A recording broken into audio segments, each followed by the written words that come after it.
안녕하세요. 한국산업기술평가관리원 공식 유튜브 채널 OKT의 프롬입니다. 오늘 2020년도 소재부품 기술개발사업 온라인 실시간 사업 설명회에 시간 내어 참석하여 주신 여러분들께 감사의 인사 먼저 드리겠습니다. 저희가 원래는 당초는 오프라인 설명회를 계획하고 있었는데 시간과 장소의 제약을 받지 않는 온라인 설명회로 대체하였습니다. 참석하여 주신 분들에 대해서 감사 인사 다시 한번 말씀드리겠습니다. 저희 KT에서 지금 유튜브를 시작해서 지금 약 7개월 정도 지나갔는데요. 저희 온라인 실시간 설명회 뿐만 아니라 사업 관련 그리고 지역 상생, 따뜻한 R&D 등 여러 가지의 콘텐츠를 지금 계속적으로 제작, 기획, 촬영, 업로드하고 있습니다. 오늘 기회를 빌어 구독을 좀 먼저 부탁드리겠습니다. 그럼 본격적으로 시작에 앞서서 소재부품 재료평가팀의 박진우 팀장님 인사 소개 먼저 드리겠습니다. 네, 안녕하십니까. 저는 한국산업기술평가관리원 소재부품 재료평가팀장 박진우입니다.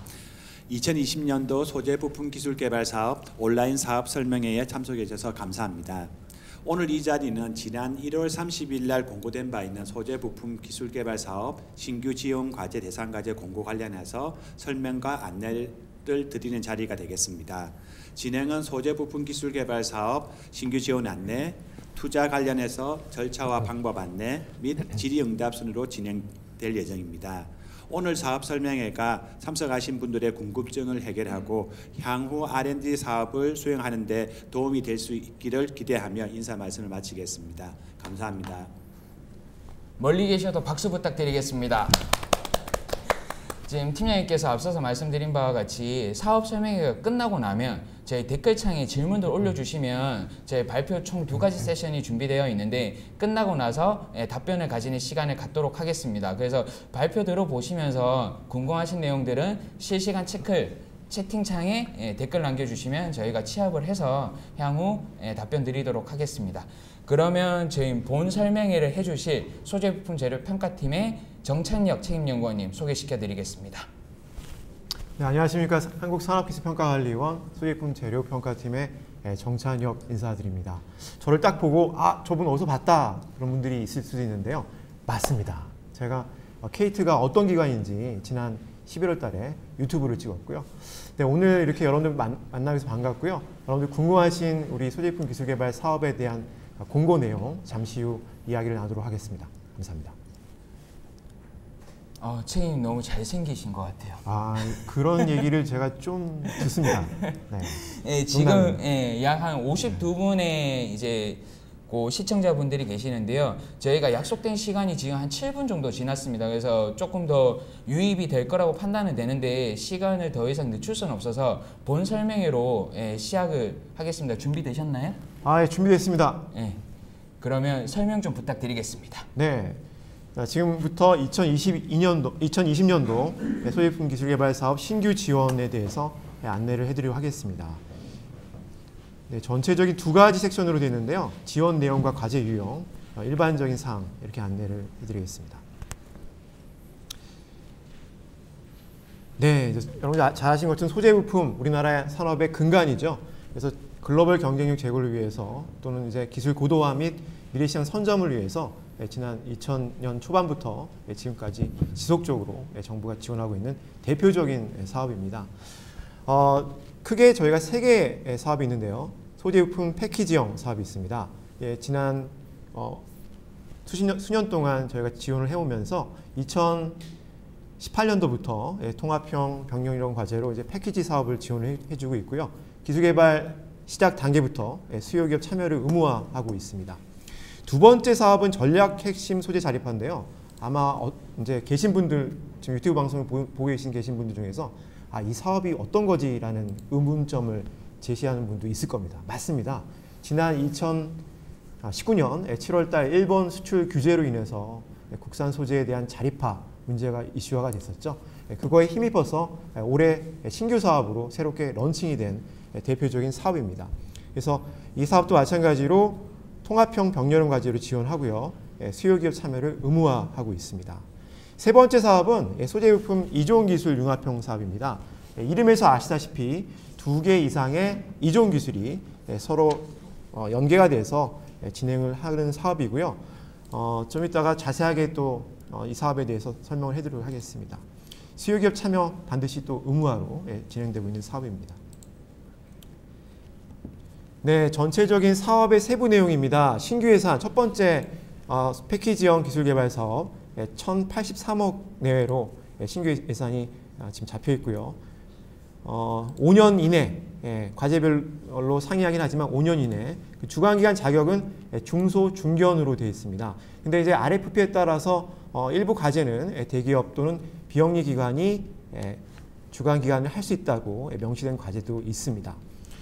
그 주관기관 자격 중에서 제일 중요한 게 또 기업 부설 연구소입니다. 한국 산업기술진흥협회에서 발행하는 이 기본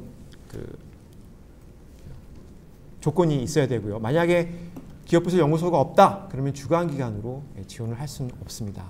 참여기관 자격은 제한이 없습니다. 중소기업 정부 출연금 배분 비율은 50% 이상이 필수고요. 단 대기업 주관과제는 예외로 합니다. 이 사업은 개념평가는 이제 별도로 없고요. 협약은 일괄 또는 단계, 그다음에 기술료는 반드시 징수하는 걸로 되어 있습니다. 자, 두 번째 사업입니다. 올해 처음에 런칭된 제가 말씀드린 두 번째 사업인데요. 신규 예산이 굉장히 많죠. 1,300억 규모로 되어 있습니다. 사업 규모랑 사업 예산은 타 사업 비해서 굉장히 이제 많이 늘어났습니다. 6년 이내 과제별 따라서 다르지만 6년 이내로 되어 있고요. 주관기관도 중소 중견으로 되어 있지만 일부 과제에 대해서는 대기업이라든지 비영리 기관도 들어올 수 있도록 해놨습니다. 동일한 내용이고 과제 구성에서 저희 마찬가지로 통합형과 병렬형 과제 아까 잠깐 설명드렸는데 일부 과제에 한해서 통합형 병렬형으로 들을 수 있고요. 이 세부적인 내용은 잠시 후에 제가 설명을 해드리도록 하겠습니다. 개념평가가 없고 기술료도 징수하는 걸로 되어 있습니다. 네, 이종기술융합형 사업 규모는 가장 적습니다. 하지만 우리 국내 중소 중견기업이 또 쉽게 어프로치할 수 있는 사업, 대표적인 사업 중에 하나고요. 올해 288억의 예산이 지금 잡혀 있습니다. 이 사업은 지원 기간이 앞에 두 가지 사업보다는 작죠. 3년 이내 사업으로 되어 있고요. 중소 중견 기업이라고 주관 기간이 딱 못 박혀 있습니다. 그다음 참여 기간은 마찬가지로 제한이 없고요. 그다음에 중소 중견 정부 출연금 배분 비율은 70% 이상을 권고를 하고 있습니다.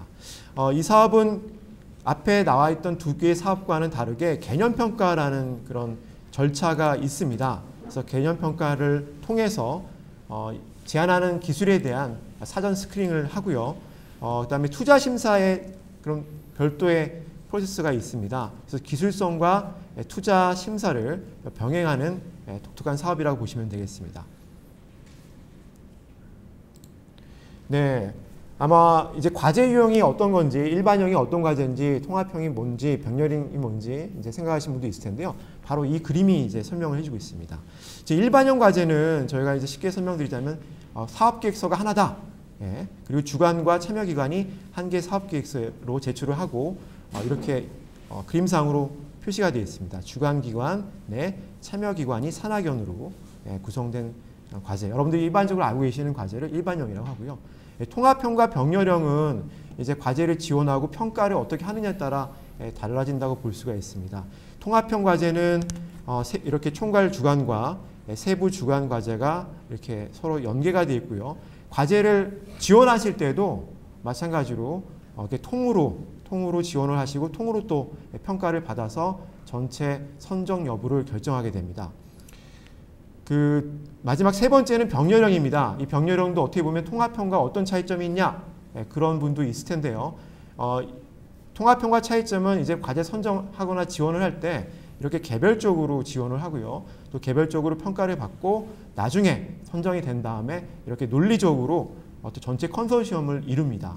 그래서 제가 이제 쉽게 설명드리자면 이 통합형은 대표적으로 우리 결혼하실 때 중매 결혼하고 이제 연애 결혼하고 표현하는데 이 통합형 과제가 연애 결혼이죠. 알아서 짝지어서 오는 거고 이 병렬형은 부모님이 정해주는 거예요.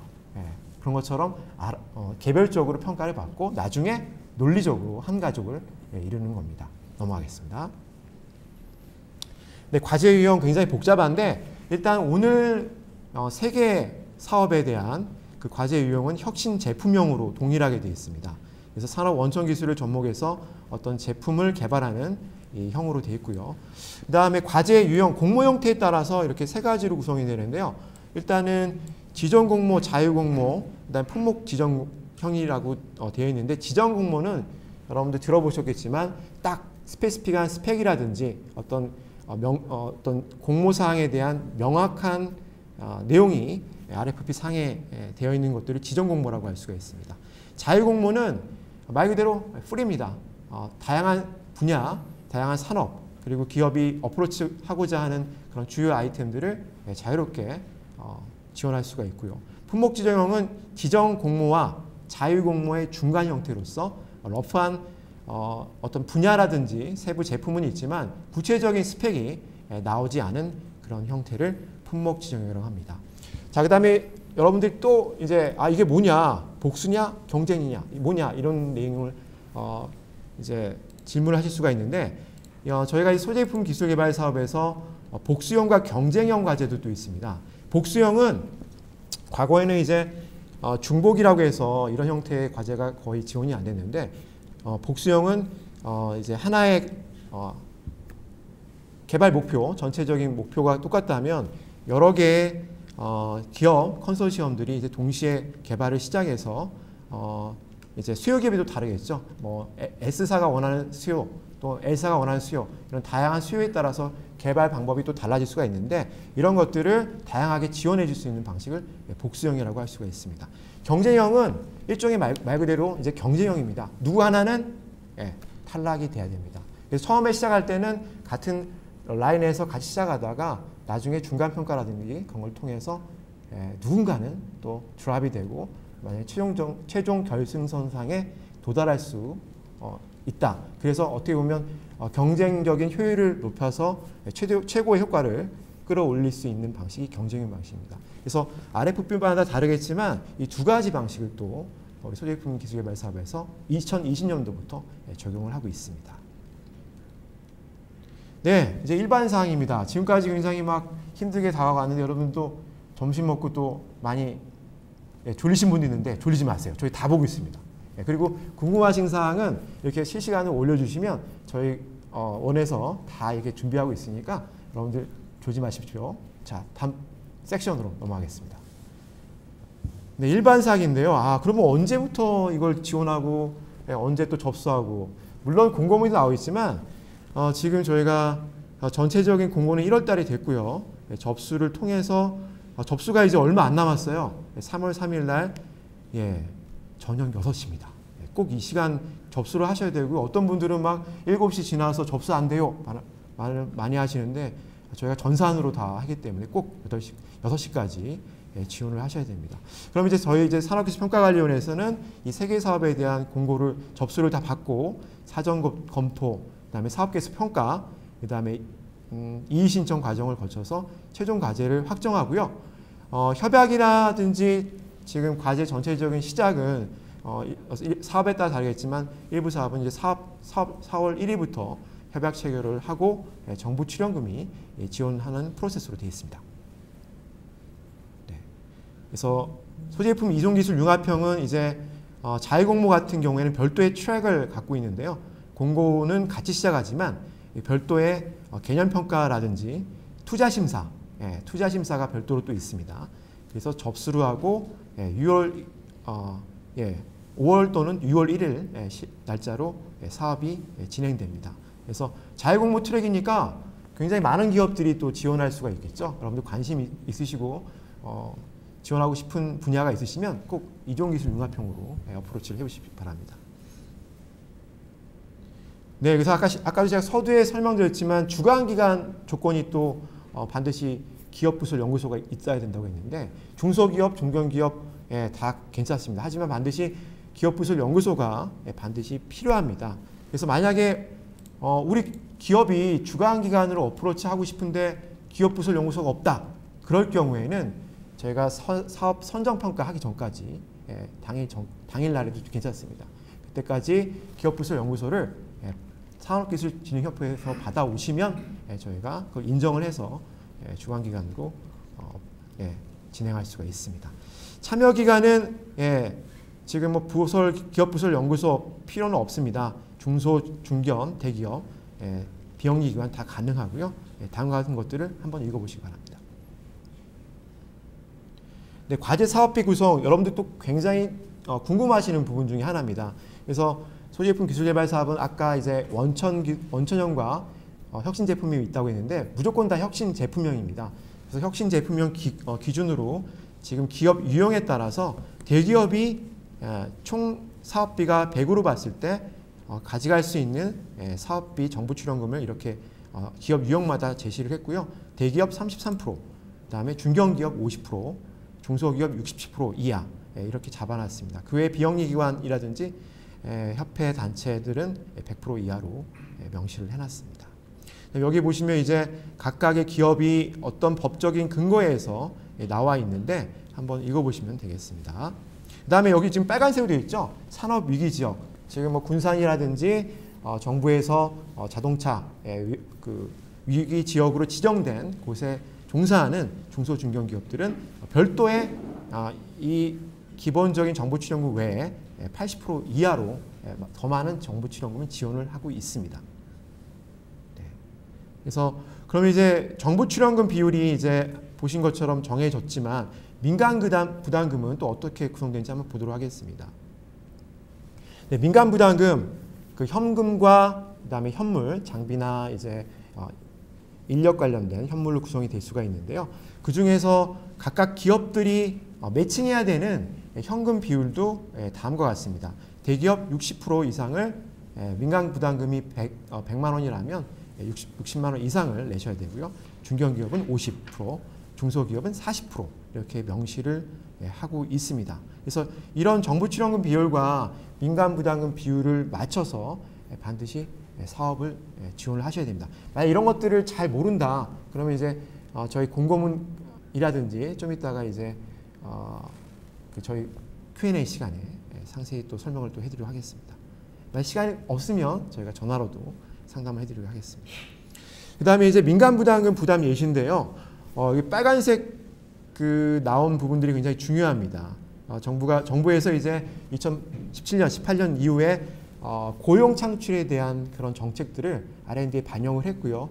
그에 대표적으로 이제 청년 인력에 대한 고용 창출을 강조를 하고 있습니다.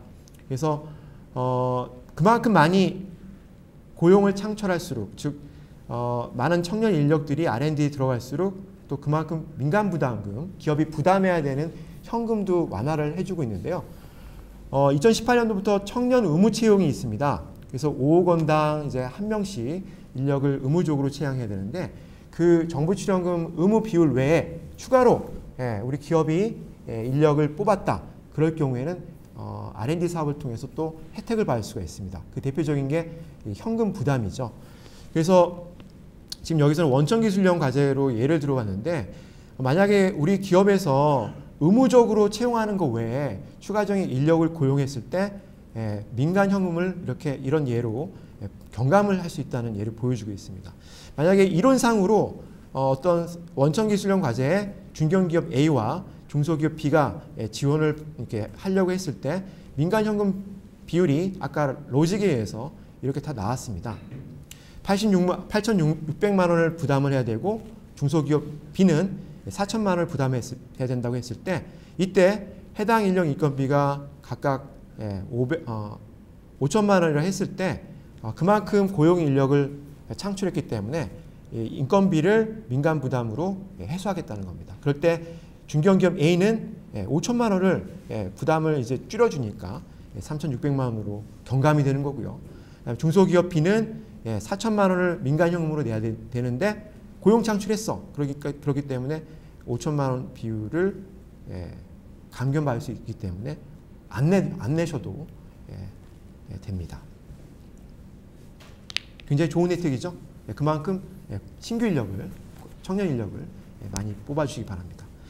그 다음에 이제 지원 제외사항 굉장히 많기 때문에 중요한 부분만 짚고 넘어가도록 하겠습니다.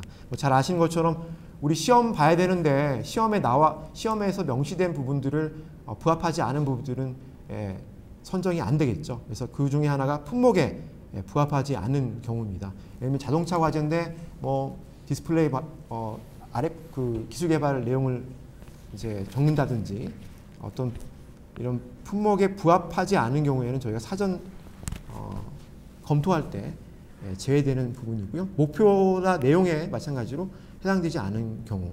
그 다음에 기계 개발됐을 때 중복 지원이 될 수 있기 때문에 이런 부분들도 사전에 제외가 될 수가 있습니다. 또 의무사항 불이행, 어떤 A기업에서 또는 A기업에 참여하고 있는 참여기관 책임자께서 핸드폰 비용을 안 내셨어요. 예를 들면. 그러면 또 어떤 체불 관계가 또 있습니다. 이런 것들도 저희가 실시간으로 또 검토를 해서 사전 제외 대상에서 해당됩니다. 그 다음에 최소 인건비 비중 33%인데요. 현금과 현물을 포함한 전체 인건비가 전체 사업비의 33%를 반드시 만족을 해야 됩니다. 또 이 부분이 굉장히 중요한데 또 간과하는 또 컨소시엄도 있습니다. 그래서 작년과 재작년과는 다르게 좀 비율을 33%로 줄였습니다. 그 다음에 과제 기획에 참여한 실무 작업반 및 기획에 참여한 참여연구원은 해당 어플라이하는 과제에 참여할 수가 없습니다. 이외에 여러 가지도 있겠지만 이런 부분들은 시간 관계상 여러분들 쭉 한번 읽어보시기 바랍니다. 그 다음에 접수 마감일, 저희가 3월 3일이죠. 3월 3일 그리고 그때까지 수행기간, 수행기간의 장, 총괄 책임자가 다음과 같이 뭐 부도가 있거나 세금을 안 냈거나 여러 가지 뭐 채무관계에 있거나 자본 잠식이거나 이런 경우에는 지원 제외에 사전 해당됩니다. 굉장히 중요합니다. 그 다음에 또 이제 여러분 저희 정부에서 이제 중견기업과 중소기업 주관 기간을 몇 개까지 하냐 이것들을 하고 있는데요. 중견기업 같은 경우는 5개까지 과제 주관 기간을 참여할 수 있고 중소기업은 3개까지 참여하고 있습니다. 그러면 참여기관으로 중소와 중견은 얼마까지 몇 개까지 어플라이스 할 수 있나요? 그건 제한이 없습니다. 여기 한계기업 나오죠. 한계기업은 여러분들 아시는 것처럼 굉장히 재정적으로 경제적으로 어려운 기업이고요. 이론상으로 이자 보상 비율이 부채가 이자를 대야 되는 비용들이 굉장히 많아가지고 이자 보상 비율이 1 미만의 기업을 한계기업을 하는데 한계기업은 정상인 기업보다는 이렇게 주간기간으로 어플라이하는 그런 개수를 제한을 하고 있습니다. 청년 의무채용 아까 간단하게 맛을 보여드렸는데요. 5억 원당 1명씩 인력을 고용을 해야 됩니다. 그래서 지금 예를 들면 총 정부 출연금이 여기 표에 나와 있는 것처럼 10억 원인 경우에 그러면 5억 원당 1명씩을 무조건 이제 뽑아야 된다면 이론적으로 얼마죠? 5, 2, 10이죠. 그렇기 때문에 2명을 개발 기간 안에 2명을 이제 의무적으로 뽑아야 되고요. 1차 연도는 반드시 1명을 의무적으로 뽑아야 됩니다. 그래서 그 인력이 12개월 기간 동안 의무적으로 고용하는 것, 한 인력에 대해서 인정을 하고 있고요. 2차 연도도 이렇게 1명을 뽑았습니다. 그래서 총 2명의 누적 인력이 해당 3차 연도 동안 10억 원을 정부 출연을 받기 때문에 의무적으로 하셔야 되고요.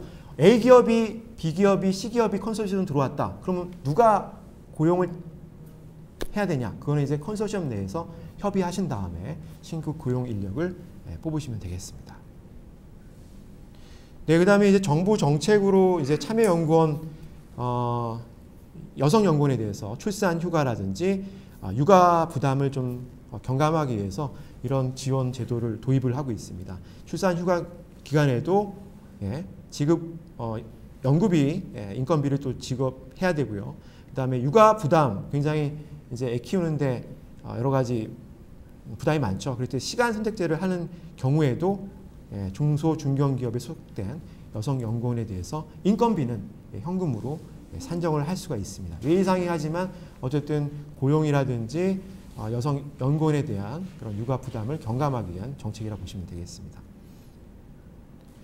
네, 그 다음에 이제 현금을 이제 정부 출연금으로 인건비로 받을 때 여러 가지 또 예외 사항이 있는데 지금 원래는 이제 인건비를 계상을 할 때 영리기관 같은 경우에는 현물 계상이 원칙입니다. 근데 이제 정부 출연금으로 현금으로 받을 경우에는 이렇게 조건이 이제 예외 조건이 있습니다. 그래서 보시면 과제 공고일 전후로 이제 6개월 플러스 마이너스 기간 동안 신규로 채용하는 인력, 이 인력에 대해서는 현금 지원이 가능하고요. 정부 출연금. 그 다음에 이제 신규 인력을 한 명을 뽑았다. 그러면 한 명에 해당되는 인건비만큼 기존 인력도 인건비를 지원을 하고 있습니다. 우리 기업이 아직 7년이 안 됐어요.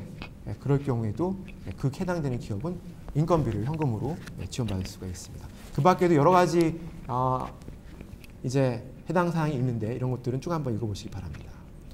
네, 그 다음에 인건비 33% 만족하셔야 되고요. 최소 참여 연구원 그 참여 비율은 10% 이상이 됩니다. 중요한 부분이기 때문에 여러분들 꼭 인지하시기 바랍니다. 그 다음에 사업비 산정 굉장히 어렵죠. 이런 부분들 혹시 과제 사업계획서 하시다가 이런 부분들은 어떤 세목으로 가야 되는지 그런 부분들을 모르시면 언제든지 저희 기관에 전화 주시면 또 이메일 주시면 제가 답변해 드리겠습니다. 그 다음에 기술료 납부 3가지 사업 모두가 다 기술료 징수고요. 총괄 주관 기관은 과제 형태에 따라서 비징수로 되어 있을 수가 있습니다. 네. 그 다음에 신청은 저희 공고문에 나온 것처럼 제가 3월까지 받고 있습니다. 6시 꼭 기억해 주십시오. 그 다음에 여러 가지 서류들, 신청 지원 방식들 이런 것들이 있는데 이런 것들은 저희가 공고된 온라인 홈페이지라든지 지금 유튜브 좀 이따 올라올 건데요. 며칠 안에 보시면 자세히 세부적인 서류들을 준비하신 서류들을 보실 수가 있습니다. 지금까지 굉장히 빨리 왔습니다. 지금 관련 규정은 다음과 같고요. 네, 지금까지 한 20분 동안 여러분들과 굉장히 숨가쁘게 달려왔는데 이렇게 설명 한 번만으로 여러분들 모든 궁금증 해결할 수가 없습니다. 그래서 좀 이따가 이제 설명회 끝나고 Q&A 시간을 갖도록 하겠습니다. 여러분들 수고하셨습니다. 정찬일 박사님께 멀리서나마 박수를 부탁드리겠습니다. 박사님 아나운서인지 아셨대요. 지금 한 시청자분께서 보이스 너무 좋다고. 그러니까. 아나운서인지 아셨다라고 하는데 고맙습니다. 감사 인사를 한번 다시 한번. 감사합니다. 네. 지금 사실 저희가 진짜 긴장했었거든요. 한 시청자분이 300여 명, 수백 분 들어오시면 어쩌나 걱정을 너무 많이 해서 댓글도 너무 많이 올라오면 어쩌나 그래서 별도의 Q&A를 정리하시는 직원분까지 저희가 같이 스탠바이 하고 있었는데 아쉽게도 지금 시청자분이 77여 분, 80여 분을 많이 못 넘기고 대신 더 궁금하신 부분에 대해서 지금 시청하시는 분들의 궁금증은 저희가 다 풀어드릴 수 있지 않을까 싶습니다. 사전에 안내드린 바와 같이 궁금하신 부분들 지금 설명 보시면서 댓글들 남겨주시고 있는데요. 저희 세션이 하나 더 남아 있습니다. 그 세션 끝나고 나면 저희가 취합해서 답변 드리는 시간 갖도록 하겠습니다. 그 서두에 오프닝 멘트로 제가 좀 말씀드렸는데 저희 구독 이벤트도 하고 있습니다. 또한 지금 오늘 온라인 설명회 만족도 조사 이벤트도 하고 있거든요. 그래서 지금 채팅창에 구글 닥스 그 링크가 계속 올라오고 있는데 나중에 시간 그 설명회 보시고 만족하셨으면 구독 및 만족도 조사 이벤트 꼭 좀 참여 부탁드리겠습니다. 그럼 두 번째 세션에 대해서 좀 말씀드리겠습니다. 저희 한국소재부품 투자기관 협의회에 차정석 차장님 자리해 주셨습니다. 큰 박수로 맞이 부탁드리겠습니다. 안녕하세요. 한국소재부품 투자기관 협의회 차정석 차장이라고 합니다. 만나게 돼서 반갑습니다. 차장님도 목소리가 너무 좋으세요. 감사합니다. 그래서 차장님께서 어떤 그 세션을 준비해 주셨죠? 저희 기관에서 담당하고 있는 저희가 그 소재부품 기술개발 사업 중에 이종 기술 융합형 사업이라고 있는데요. 그 사업 같은 경우는 여타의 R&D 사업과는 달리 투자 심사라고 하는 절차가 부수적으로 추가가 됩니다. 그래서 저희는 그 투자 심사 절차 및 기준에 대해서 상세하게 안내드릴 수 있도록 하겠습니다. 이종 기술 융합형 투자 심사 안내 발표 후에 저희 Q&A가 진행될 예정이니까요. 차장님께서 설명드리는 관련 내용도 궁금하신 부분들 있으면 댓글 달아주시면 저희가 취합해서 안내 드리겠습니다. 그러면 발표 한번 들어보도록 하겠습니다. 준비되셨나요, 차장님? 네. 그럼 좀 부탁드리겠습니다.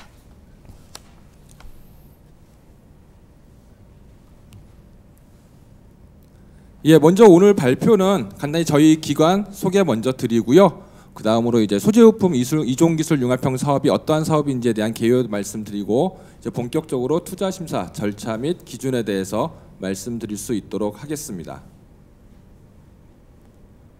먼저 저희 협의회 소개부터 드리겠습니다. 저희 한국소재부품투자기관협의회를 처음 들어보시는 분들도 많이 계실 텐데요. 저희 기관은 소재부품특별법에 의해서 지난 2001년도에 설립된 산업통상자원부 산하기관이고요. 지난해 이제 소재부품특별법이 그 10년 단위 한시법에서 이제 소재부품 장비 특별법으로 전환이 되면서 이제 그 상시법으로 이제 전환이 되었습니다. 그래서 저희 기관 이름도 이 법이 발효가 되는 4월 1일부터는 소재 부품 장비 투자기관 협의회로 바뀌게 되고요. 그래서 저희가 이제 투자 계약서 접수 마감하는 시점을 한 5월 10일 정도로 계획을 하고 있는데 그때 되면 이제 저희 기관 이름이 소재 부품 장비 투자기관 협의회가 되니까 혹시 바뀌더라도 너무 혼동하시거나 그러지 말아 주셨으면 좋겠고요. 저희 기관에서는 일단 정부 R&D 사업의 투자 심사, M&A 및 해외 전략적 제휴, 외국인 투자 유치 지원 같이 산업부 R&D 사업 중에서 이제 그 투자 또는 M&A와 연계되는 그런 사업들을 위탁 수행하는 기관으로 보시면 되겠습니다. 아울러 저희 투자기관 협의회 명칭에서도 알 수 있다시피 저희는 투자기관들의 협의체고요.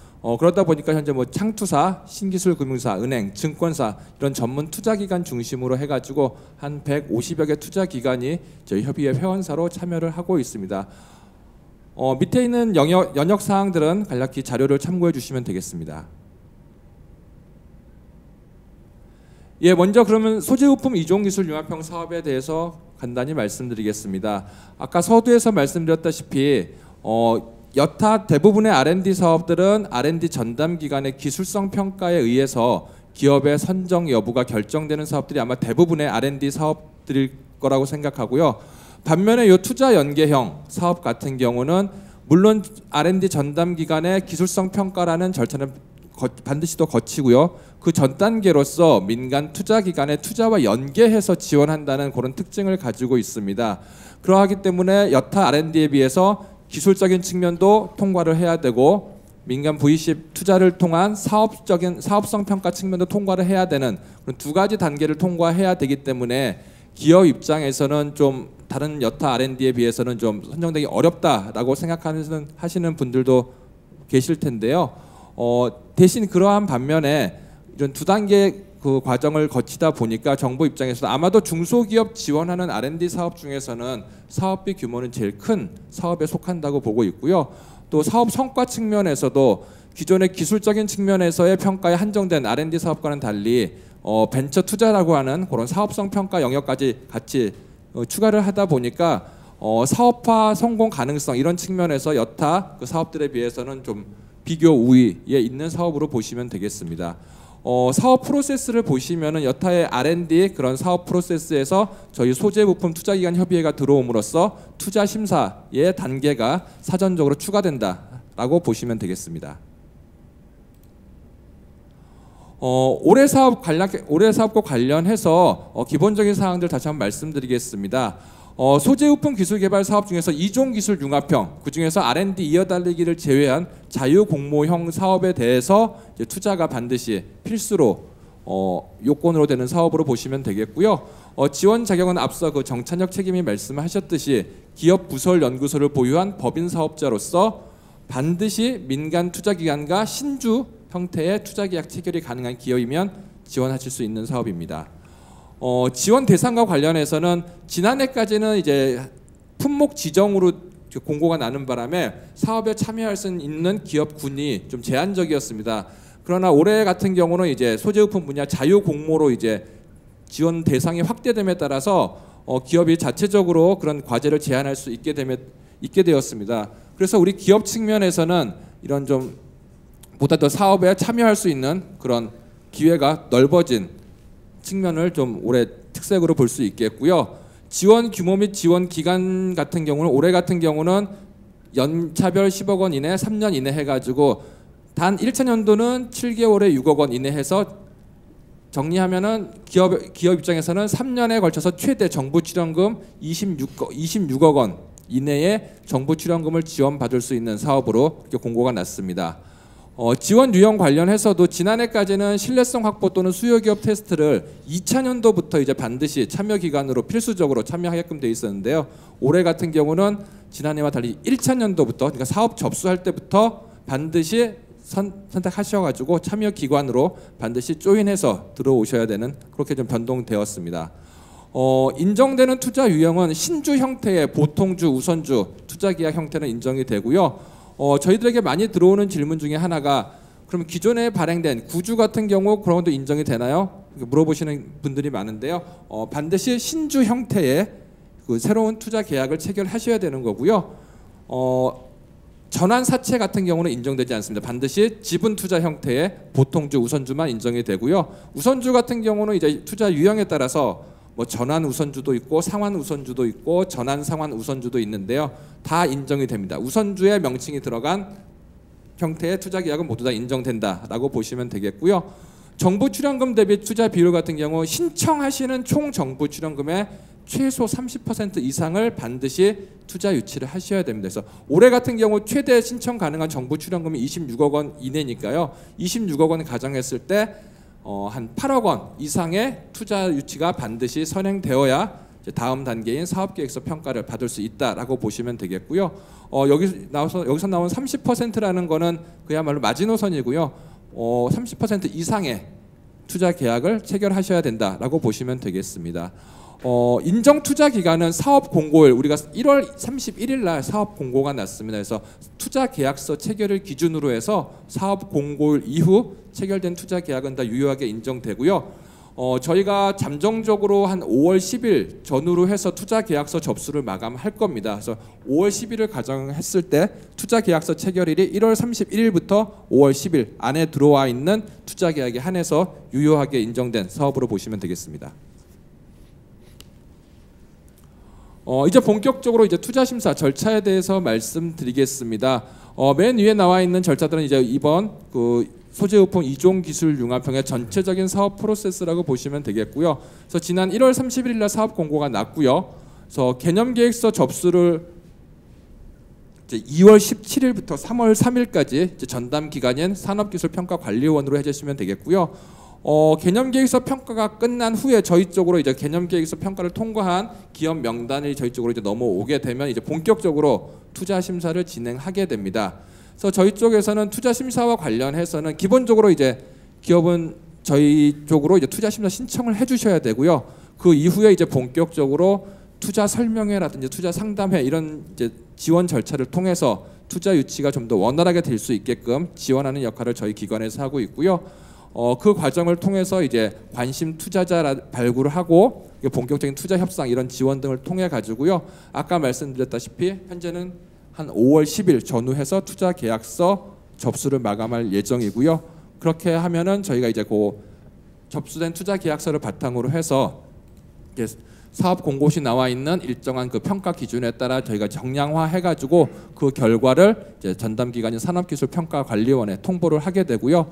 그 결과를 그 통보된 결과를 바탕으로 해서 이제 산업기술평가관리원에서는 사업계획서 평가를 진행하게 된다라고 보시면 되겠습니다. 그래서 이러한 전반적인 투자 심사 과정에서 저희 투자기관 협의회 전담자 제도라고 해가지고 기업당 저희 전담자 1인이 배정이 돼가지고 사전 면담을 통해서 이런 전반적인 투자 심사와 관련된 전체 과정을 이제 가이드해 드리니까요. 일단은 개념계획서 평가를 통과하고 저희가 이제 개별적으로 기업들에게 공지를 드릴 겁니다. 그 공지에 따라서 진행해 주시면 큰 문제는 없다라고 보시면 되겠습니다.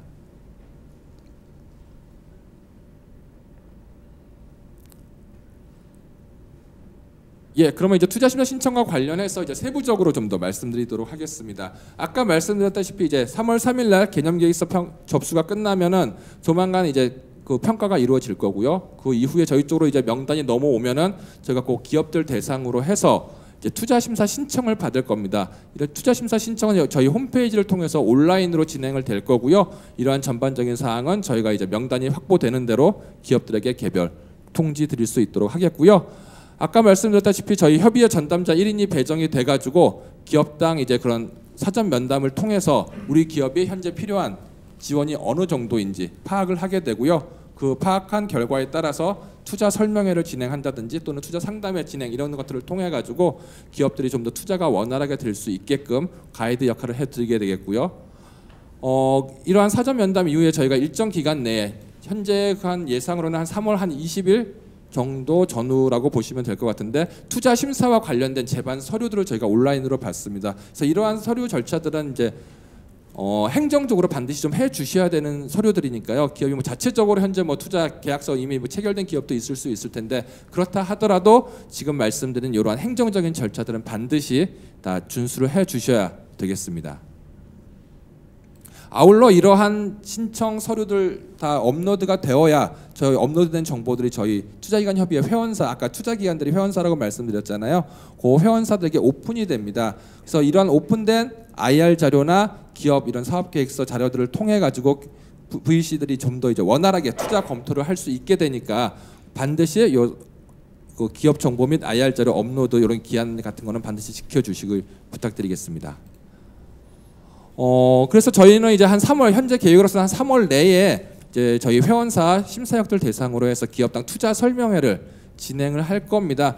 여러분들 흔히 IR 이런 얘기 많이 들으셨을 텐데요. IR이라는 것은 이제 쉽게 말씀드려서 우리 회사에 투자를 해달라는 의미에서 심사역들을 대상으로 우리 회사를 홍보하는 그런 자리라고 보시면 되겠고요. 저희 협의회에 별도의 이제 IR실이 마련되어 있습니다. 그래서 그 IR실을 통해서 이제 이런 IR 절차를 진행하게 되고요. 통상 기업당 저희가 한 20분에서 30분 정도 시간 배정을 해가지고 그 시간 내에 저희 회원사들을 대상으로 해서 우리 회사가 좀 더 어필할 수 있게끔 그렇게 지원하는 그런 절차라고 보시면 되겠습니다. 다음으로 이제 투자 협상 단계인데요. 아마도 저희 쪽으로 가장 많이 들어오는 그런 내용일 거라고 생각하고요. 그러면 투자 기관들은 과연 어떠한 기관이 투자 기관에 해당되나요? 이렇게 물어보시는 기업들이 많이 있으신데요. 기본적으로 이제 아까 말씀드린 창투사, 신기술금융사, 은행, 증권사 이런 전문 투자 기관들하고 전문 투자 기관은 당연히 이제 인정이 되고 다만 사업 이제 규정상 반드시 저희 투자기관 협의회 회원사에 한해서 인정이 되게 됩니다. 그래서 저희 홈페이지를 보시면 회원사 현황 해가지고 현재 한 150여 개 기관이 나열이 되어 있고요. 그러면 현재 회원사가 아니면은 투자 받아도 인정이 안 되나요? 그거는 아니고요. 우리가 5월 10일 전후까지 이제 계약서 접수 마감한다고 말씀드렸잖아요. 그래서 그 5월 10일까지 계약서 접수하는 시점에 맞춰서 새로이 이제 신규 회원사 입회 절차를 진행해 주시면 되기 때문에 혹시 저희 회원사 현황에 나와 있지 않은 그런 투자 기관들과 이제 투자 협상을 진행하실 경우에 그런 내용들을 저희 전담자들에게 말씀을 해주시면은 저희가 그 기관들이 이제 새로이 저희 회원사로 입회할 수 있게끔 그런 서류적인 추후 행정적인 절차들 안내해드리니까 전담자를 통해서 그런 의문 사항들은 해소해 주시면 될 것 같고요. 저희 사업이 좀 특색이라고 할 수 있는 게 전문 투자 기관 외에도 수요 기업 또는 전략적 뭐 파트너 기업 이런 이제 일반 기업을 통한 투자도 인정이 됩니다. 다만 일반 기업 같은 경우에는 전문 투자 기관과는 달리 좀 더 엄격한 그런 요건을 좀 요구를 하고 있고요. 일반적으로 이제 기업에 투자를 한다면은 첫 번째로 저희가 중점적으로 보는 게 과연 투자할 수 여력이 있는가. 일반적으로는 저희가 상장사 또는 그에 준하는 외형을 갖추고 있는가를 보고 있고요. 두 번째로는 이제 그냥 뭐 돈만 있다고 투자를 하는 게 아니라 적어도 요 R&D 사업과 연계를 한다면은 그래도 우리 회사의 그런 과제에 대한 여러 사업성을 평가할 수 있는 능력이 되는지 그러니까 그런 투자자로서 고려하는 것들을 볼 수 있는 기관인지를 저희가 이제 별도의 심의를 통해서 진행을 하게 되면서 그 두 가지 요건만 충족이 되는 전제 하에 일반 기업도 투자자로 참여할 수 있다라는 점 좀 참고로 해주시면 될 것 같습니다. 투자 유형 같은 경우는 아까 말씀드렸다시피 신주 형태의 보통주, 우선주 투자 계약 형태만 인정이 되고요. 우선주는 아까 말씀드렸다시피 전환, 상환, 우선주, 전환, 우선주, 상환, 우선주 다 포함이 됩니다. 다만 저희가 전환 사채는 인정이 되지 않으니까 이 점 반드시 좀 유념을 해주시길 바라고요. 투자 금액 같은 경우도 총 정부 출연금 신청 금액의 30% 이상을 반드시 투자 유치를 해야 됩니다. 그래서 기준점은 신청하시는 총 정부 출연금이다라고 보시면 되겠고요. 유효 투자 인정 기간은 사업 공고일 이후 투자 계약이 하나여 인정이 되게 됩니다. 아까 말씀드린 대로 투자 계약서 접수 마감은 저희가 한 5월 10일 전후로 잠정 지금 예정을 하고 있습니다. 이제 투자 협상과 관련해서 투자 협상 시 좀 유의사항 말씀드리겠습니다. 기본적으로 투자 계약이라는 것이 이제 사인과 사인 간에 이루어지는 사적 계약이기 때문에 기본적으로 사인 간의 이제 의사의 합치에 의해서 이루어지면은 다 되는 게 일반적인 이제 투자 계약인데 저희 요 사업 같은 경우는 정부 R&D 자금과 결부된 투자 계약이다 보니까 일반적인 사적 계약에 비해서 좀 높은 수준의 그런 제약 요건들이 있습니다. 그래서 보시면 담보 제공 금지되어 있고요. 다만 대표이사 또는 최대 주주에 한하여 연대 입보는 가능한 그렇게 예외는 두고 있습니다.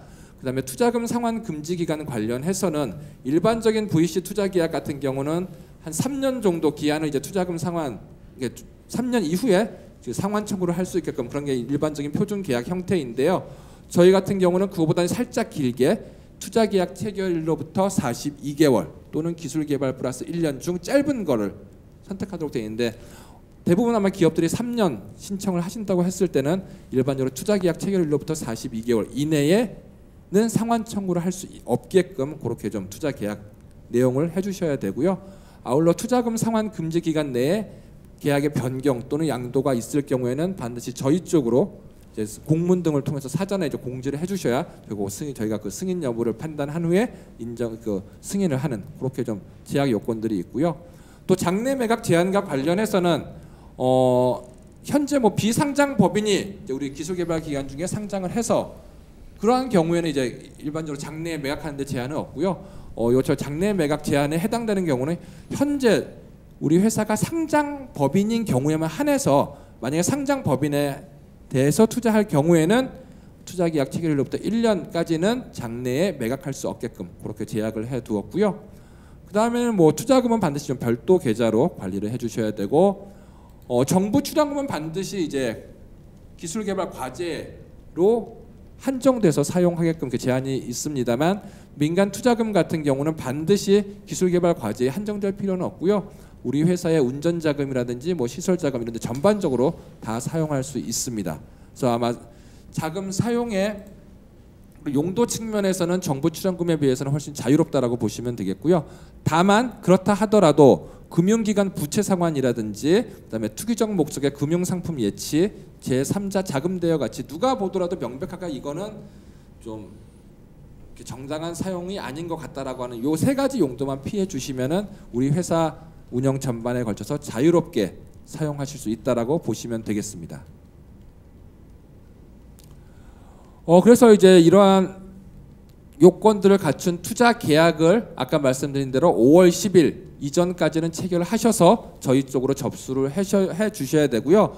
투자 계약을 체결하시기 전에 투자 계약서 초안 이런 것들을 반드시 저희 전담자에게 메일 등을 통해서 알려주신 후에 사전 검토를 꼭 받아주시기를 부탁드립니다. 이제 왜냐하면 투자 계약서라는 게 일단 양 기관사에 도장이 찍힌 이후에는 그거를 계약서를 변경 수정하기가 굉장히 어렵습니다. 그래서 반드시 최종 날인하기 전에 저희 협의회 전담자를 통해서 사전 검토를 받아주셔서 그러한 요건들, 사업이 정하고 있는 일반적인 요건들, 사업 규정에서 정하고 있는 그런 다양한 요건들이 반영되어 있는지를 반드시 컨펌 받으시고 그 이후에 날인을 진행해 주시면 될 것 같습니다.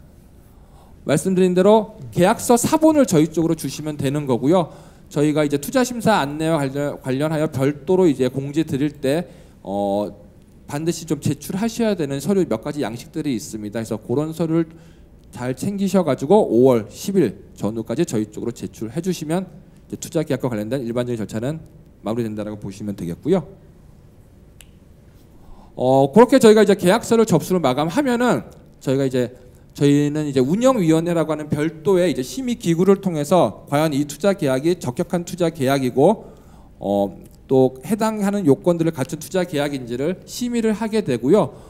저희 여기 나와 있는 요건들에 따라서 그 기업별로 해서 투자 유치와 관련된 그런 점수들을 정량화해서 그 결과를 전담 기관인 산업기술평가관리원으로 통보를 하게 됩니다. 그래서 여기 나와 있는 대로 투자 유치 금액, 정부 출연 금액 대비 상대적 비율, 투자 계약 체결 회원 사수 이렇게 나와 있는데요. 세부적인 내용들은 이 자료를 참조해 주시면 되겠고 기본적으로는 다다익선입니다. 그래서 투자 유치 금액 높을수록 좋고요. 정부 출연 금액 대비 상대적 비율, 최소 비율이 우리가 30%인데 물론 높을수록 좋고요. 투자 계약을 체결하는 회원사 수도 많을수록 좋습니다. 여기서 투자 유치 금액 계산 시 보통주와 우선주 간의 차등화된다라고 이렇게 나와 있는데요. 아까 말씀드린 정부 출연 금액 30%와 관련해서는 이런 투자 유형에 상관없이 총 금액으로 결정을 하게 되고 다만 이렇게 세부적인 정량화 점수할 때는 보통주와 우선주의 다른 가중치를 적용해서 보통주는 100% 인정이 되고 우선주는 75% 정도만 인정되는 그런 사업으로 보시면 되겠습니다. 이렇게 일단은 저희가 5월 10일까지는 저희 쪽으로 그 회사와 투자 기간에 체결된 투자 계약서를 제출해 주시면 되고요. 그 투자 계약서를 제출한 기업에 한해서 이제 산업기술평가관리원의 사업계획서 평가를 받을 수 있는 자격이 주어지는 거고요. 사업계획서 평가까지 통과를 해서 이제 최종 지원 대상으로 선정이 된 이후에는 아까 우리가 5월 10일까지는 투자 계약서까지만 접수가 된 거고요. 실제로 이제 그 최종 협약을 맺기 전까지는 실제로 그 계약서의 내용대로 투자 계약이 이행이 되었는지를 저희가 이제 확인을 하게 됩니다. 그래서 계약서는 냈는데 투자 계약이 이행이 되지 않았다. 그러면은 사업계획서 평가를 통과했다 하더라도 협약을 맺지 못하게 되는 거니까요. 반드시 이러한 일정들 참고하셔가지고 투자 계약 이행이라든지 그런 절차들을 차질 없이 좀 준비를 해주셔야 되고요.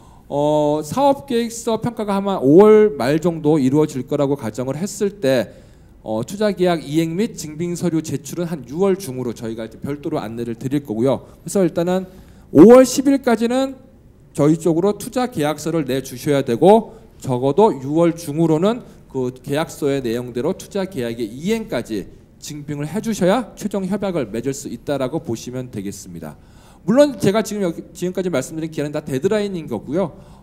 그 이전에 먼저 투자 계약이 체결된다면 저희 쪽으로 먼저 제출해 주시면 되고 투자 계약 이행도 먼저 진행돼도 상관없습니다. 아울러 투자 계약서 제출하실 때도 우리 회사가 사업계획서 평가를 최종 통과한다는 것을 전제로 하는 그런 조건부 투자 계약도 인정이 되니까 그러한 것들은 이제 우리 협상 결과에 따라서 저희 전담자를 통해서 반드시 그런 것들은 사전 공유를 해주시고 그런 내용에 대해서 가이드를 받으시면 되겠습니다. 그렇게 이제 투자 계약 이행까지 이제 확인이 되고 나면은 저희 협의회와도 이제 사후관리 지원 계약이라고 해가지고 저희가 이제 기업이 최종 선정되면 1년에 2차례 저희가 지정 회계 범위를 통해서 기업의 실사를 나가게 됩니다. 그래서 회사의 전반적인 운영 상황들, 아울러 민간 투자금 사용 현황들에 대한 이제 전문적인 실사가 이루어질 거고요. 감사와 같이 이렇게 막 너무 엄격하게 진행되는 것은 아니고 그야말로 우리 기업이 얼마 정도 잘 운영되고 있는지 그런 현황 파악하는 거니까 크게 부담은 없으실 걸로 봅니다.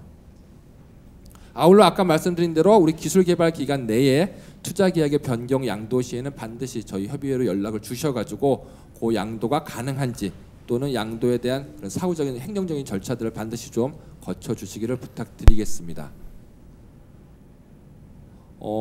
뒤에 나와 있는 내용들은 저희가 이제 소재부품 저희 협의회에서 시행하고 있는 여타 투자 연계형 R&D 사업과 그 다음에 이제 소재부품 투자 유치 지원 사업이라고 해가지고 저희가 투자 유치를 받을 수 있게끔 전문 컨설팅 기관을 통해서 전문 컨설팅을 지원해 드리는 그런 사업들도 있으니까요. 이러한 사업들 같은 경우도 잘 관심 있게 두셨다가 우리 회사에 해당되는 경우 두 가지 사업을 통해서 우리 회사에 좀 더 다양한 좀 정부 지원 혜택을 입으시기를 부탁드리겠습니다. 예, 그럼 이상으로 저희 그 투자 심사 절차 및 기준에 대한 안내를 마치도록 하겠습니다. 아무쪼록 20년 소재부품 2종 기술 융합형 사업에 많은 기업의 관심과 참여 부탁드리겠고요. 저희 자료에 나와 있는 대로 연락처로 항상 문의사항 있으면 연락 주시면은 저희가 그에 맞춰서 친절하게 안내해 드릴 테니까 저희 협의회 직원들 많이 좀 이용해 주시기를 바라겠습니다. 감사합니다. 네, 차장님께 큰 박수 멀리서나마 부탁드리겠습니다. 저희 실시간 댓글에 궁금증, 그러니까 궁금하신 사항들 많이 올려주셨는데요. 지금 거의 약 1시간 정도 지금 발표 들으신다고 아마 자리를 못 비우셨던 것 같아요. 그래서 점심 식사하시고 조금 졸리실 수도 있으실 것 같으니까요. 저희 자리 정돈도 조금 해야 되거든요. 한 2분 정도 저희 공익 홍보 영상 틀어놓겠습니다. 2분 정도 화장실 다녀오실 분들 잠시 다녀오시고 저희는 그동안 자리 정돈하고 다시 찾아뵙도록 하겠습니다. 시청해 주셔서 감사드리고 나가지는 마시고요. 켜놓으신 다음에 그냥 자리에만 다시 백 해주시면 감사하겠습니다. 네, 저희가 다시 돌아왔습니다. 저희 너무 멋있지 않아요? 이렇게 네 분 딱 이렇게 모시고, 세 분 모시고. 지금 아까 발표해 주신 두 분을 제외하고 뉴페이스가 또 자리해 주셨습니다. 여러분들의 질문에 답변을 해드리기 위해서.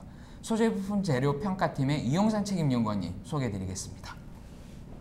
네, 안녕하십니까. 방금 소개받은 한국산업기술평가관리원 소재부품 재료평가팀의 이용상 책임입니다. 이렇게 온라인으로 만나뵙게 돼서 너무 반갑고요. 오늘 이 자리를 통해서 뭐 궁금하신 부분들이 많이 해소가 됐으면 좋겠습니다. 네. 그러면 지금부터 저희 실시간 댓글창에 질문 올려주신 부분들, 그 질문 내용들에 대해서 답변을 좀 들어보는 시간을 갖도록 하겠습니다. 먼저 일단 우선 순번대로 처음에 올려주신 댓글부터 그냥 저희가 차례대로 진행을 하도록 하겠습니다. 들으시면서도 또 추가적인 질의가 더 나온다라고 하시면, 더 추가적인 질문 사항이 더 있으시면요, 댓글창에 계속적으로 입력을 해주시면 저희가 순번대로 차례대로 답변 드리도록 하겠습니다. 그러면 먼저 저 이용상 책임님, 네. 기업부설연구소는 자 참여기간, 그러니까 다르게 질문 드릴게요. 참여기간도 기업부설연구소가 있어야 되나요? 기업부설연구소는 이제 신청하시는 그 주관기관, 총괄 주관기관, 세부 주관기관 해갖고 주관기관 기준으로 보유를 하고 있으시면 되고요. 참여기간은 뭐 제한은 없습니다. 그럼 참여기간은 딱히 이제 있으면 뭐 그러니까 기업부설연구소가 없어도 된다는 말씀이시잖아요. 네네. 네. 그리고 정창현 박사님, 네. 이종 기술의 의미가 어떻게 되는지 좀 정의에 대해서 좀 여쭤보시네요. 네, 질문 굉장히 많이 나오는 질문 중에 하나인데요. 저희는 이런 예를 듭니다. 여러분들 얼마 전에 몇 년 전에 구글에서 스마트 콘택트 렌즈를 개발을 했죠. 시장에는 실패했지만 스마트 콘택트 렌즈 생체 삽입할 때 어떤 기술이 떠오르는가요? 바로 바이오 기술이 떠오르죠.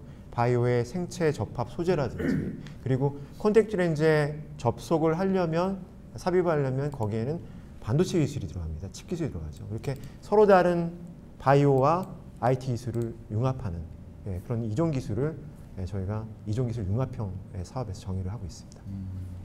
네, 답변이 되셨는지 모르겠습니다. 그 다음 질문인데요. 청년 의무 채용을 주 몇 시간 이상 근로 조건을 정의가 되어 있는지 좀 질의를 해주셨는데, 이용상 책임님 답변 가능하시겠습니까? 네. 그 근로시간 조건은 없고요. 그 해당 기관에 이제 소속되어 있는 그 연구원이면 되고, 이제 그 그 청년 채용 만 34세 미만의 조건을 만족하고 해당 기관에 이제 그 4대 보험 관련돼서 가입이 되어 있으면 가능합니다. 그 추가적으로 질문 하나 더 드릴게요.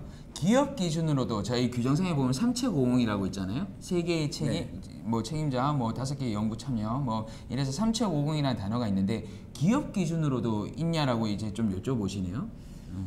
기업 기준으로는 뭐 삼채5공에 대한 부분은 없고요.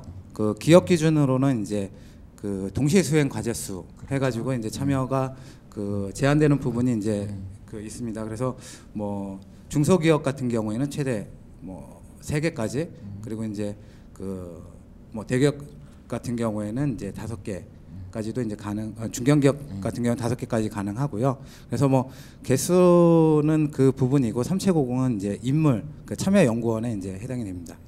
그 또 뭐 동시과제 수행수라고 하면 또 다른 조건들이 많잖아요. 6개월 뭐 몇 달 안에 끝나는 과제는 카운트 안 하겠다. 그다음 또 한 개 기업은 또 한 개씩 또 마이너스가 돼야 되는 그런 부분들이 있는데, 관련해서는 규정을 또 한번 확인해 봐 주시고 추가적으로 또 궁금하신 사항이 있으시면 저희 설문조사 하는 데 보시면 조금 더 기타 사항에 대해서 궁금한 민감한 부분들에 대해서 답변을 차마 질의를 조금 하지 못하셨는 부분들에 대해서 남겨놔 주시면 개인적으로 또 연락을 소재부품 재료 평가팀 담당자들께서 해주신다라고 합니다. 그러니까 그 구독 이벤트 하실 때 궁금하신 차마 질의 못하셨던 부분들도 남겨놔 주시면 확인하고 담당자분들께서 답변을 드릴 예정입니다. 제가 잠깐 그 좀 전에 이제 동시수행 과제수 말씀하신 거에서 이제 예외 사항을 얘기를 하셨는데요. 그 관련 뭐 규정을 보시게 되면 예외적인 부분이 있습니다. 그래서 거기 중에 이제 한 가지가 들어가 있는 부분이, 저희가 지금 공고되어 있는 뭐 사업이 패키지형 사업하고 전략 소재 자립화 사업, 그리고 이종기술 융합형 사업이 있는데요. 그 중에 이제 그 전략 핵심 자립화 사업 같은 경우에는 이제 예외적인 그 조항에 지금 들어가 있어가지고 그 사업 같은 경우에는 동시수행 과제수에 포함이 안 됩니다. 그래서 그 사업을 이제 내역 사업도 이제 그거에 확인이 좀 뭐 해보셔가지고 뭐 신청을 하시면 될 것 같습니다. 전문성 있는 답변 너무 감사드립니다. 그 다음에 이제 정찬혁 박사님, 네. 그 RFP 관련 질문입니다. 네. 그래서 크게 보면 전반적으로 RFPA 프로세스에 대해서 설명이 좀 듣고 싶고요. 네. 그 다음에 이제 어떻게 진행이 되고 결정이 되고 그걸 PD님이 일괄적으로 하시는지. 그리고 기업들로부터 수요 조사를 실시한 부분이 반영이 되었는지, 그러니까 그 RFP 전체에 대해서 좀 설명을 좀 해주시면 좋으실 것 같거든요. 네, 좋은 질문입니다. 그 산업부뿐만 아니라 전 부처의 과제 기획 전반적인 공통된 사항일 수가 있는데요. 잘 아시는 것처럼 올해는 어떤 기술을 개발을 해야 될까, 내년에는 어떤 먹거리 대한민국이 이끌어 나갈 먹거리 기술을 개발해야 될까, 그 고민이 굉장히 많죠. 그래서 이러한 과제에 대한 수요는 크게 두 가지 방식을 통해서 이루어집니다. 첫 번째는 각 산학연의 바텀업 수요와 정부 정책, 로드맵이라든지 정부의 긴급한 그런 정책적인 수요, 이번 일본 수출 규제 같은 정책적인 수요가 서로 이제 매칭이 됩니다. 그래서 이런 과정을 거쳐서 수요조사를 하고요. 공식적인 수요조사는 한 1개월 정도 진행이 됩니다. 그 수요조사를 통해서 정치적인 수요를 가지고 이제 과제가 만들어지는데, 잘 아시는 것처럼 한국산업기술평가관리원회는 각 산업 전문 PD님들이 계십니다. 프로그램 디렉터라고 해서. 그 PD님들의 역할은 과제를 이렇게 바텀업과 정책적인 수요를 과제를 만드는 역할을 하는데요. 단독적으로 PD님들이 과제를 진행을 하지만 단독적인 그런 디시전에 의해서 결정을 할 수는 없습니다. 정책적인 판단과 또 바텀업 수요가 다 결합되고 또 온라인 공청회라든지 또 오프라인 공청회 여러 가지 수요들을 받고 과제가 만들어지기 때문에 어떤 객관적 성을 이뤄서 과제가 만들어집니다. 그래서 중간중간에 이렇게 여러 가지 이슈라든지 그 이슈가 제기된 그런 과제들, 또 의견들이 또 모아져서 일부 과제들은 통합이라든지 일부 내용은 또 이제 없어진다든지 그런 과정을 거치게 되고요. 전반적으로 그런 세밀한 과정을 거쳐서 11월 정도에 온라인에 공개가 됩니다. 그러면 또 이제 그런 온라인에 공개된 과제들을 이제 각 산학연의 의견을 통해서 최종적으로 과제가 확정이 되고요. 정부 안에서도 여러 개의 단계가 있습니다. 전 단계에서 검토를 하고요. 또 타 부처와의 과제들의 중복성, 그리고 정부 내에서도 여러 가지 이제 심의위원회를 거쳐서 최종적인 과제로 만들어지게 됩니다. 네, 전문성 있는 답변 너무 감사드립니다. 차장님이 계속 이제 뻘쭘하게 계셔서 제가 궁금한 부분 차장님께 질의 한번 드려볼게요. 네, 키티아 회원사 여부 확인을 이제 많이 궁금해 하시더라고요. 많은 질문 이제 공고 나간 다음부터 많은 전화를 받으셨다라고 하셨는데, 키티아 회원사 여부 확인은 어떻게 하실 수 있는지 사전에 좀 먼저 안내를 주시면 좋으실 것 같아요. 네, 이제 저희 기관 홈페이지를 들어오시면은 회원사 현황이라고 해가지고 저희 현재 그 투자기관 협의회 회원사 리스트가 쫙 나와 있습니다. 그래서 그 홈페이지를 통해서 확인하시는 게 아마 제일 빠르실 거고요. 혹시 그게 좀 불편하다고 싶으시면은 저희 쪽으로 연락을 주시면은 저 현황에 대해서 다시 한번 자세히 안내를 드릴 수 있도록 하겠습니다. 네, 감사합니다. 그 이용상 채님, 이거는 뭐 저희 소재 부품 기술 개발 사업뿐만 아니라 다른 사업에도 다 규정이 있는 내용이긴 한데, 청년 인력 채용을 꼭 해야 되잖아요. 5억 원에 한 명은. 근데 이제 1차년도에 미리 3, 4명을 청년 인력을 채용을 했어요. 그럼 2차년, 3차년도에 청년 인력을 채용을 안 해도 되는 건지 궁금해 하시네요. 아까 뭐 발표하실 때 이제 정찬혁 박사님께서 얘기도 해주시고 예시도 해주시고 하셨는데요. 거기 그 채용해야 되는 인원 같은 경우에는 그 연차를 기준으로 해서 채용을 하시면 되고요. 그 외에 이제 추가적으로 뭐 1차년도에 2명만 채용하시면 되는데 3명, 4명을 하셨다라고 했을 때는 뭐 추가적으로 더 채용하신 걸로 보고, 그에 따른 뭐 신규 채용이기 때문에 현금 인건비나 이런 부분들은 이제 가능하시지만, 그거를 한 번에 몰아가지고 한 년차에 다 뭐 채용을 하시겠다 이런 부분들은 좀 안 되고요. 연차 기준으로 보시면 됩니다. 그 연차 기준을 봐야 된다는 게 질문 답변의 핵심인 것 같습니다. 그리고 참 제가 질의응답 시작하기 전에 저도 긴장을 했었나 봐요.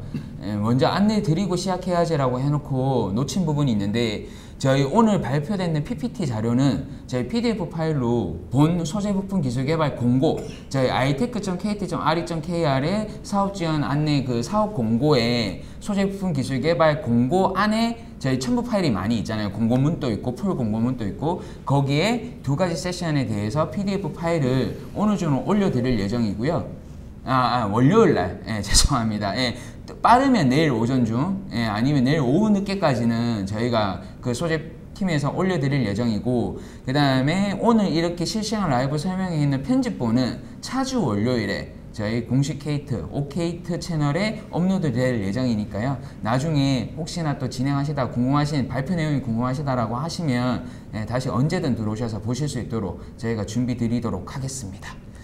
계속적으로 질의응답 시간을 갖도록 하겠습니다. 이제 통합 총괄 세부 과제에 대한 내용이 좀 많은 문의가 들어오셨는데요. 통합형 과제에서 총괄 과제, 세부 과제 이제 각각 주관 기간을 선정을 해야 되는데, 하나의 기간이 총괄 세부 과제 주관 기간, 그다음 총괄 과제 주관, 그다음 세부 과제 주관을 할 수 있는지 좀 궁금해하시거든요. 답변 좀 부탁드리겠습니다. 아까 이제 과제 지원 유형에서 통합형과 병렬형 이제 있는데요.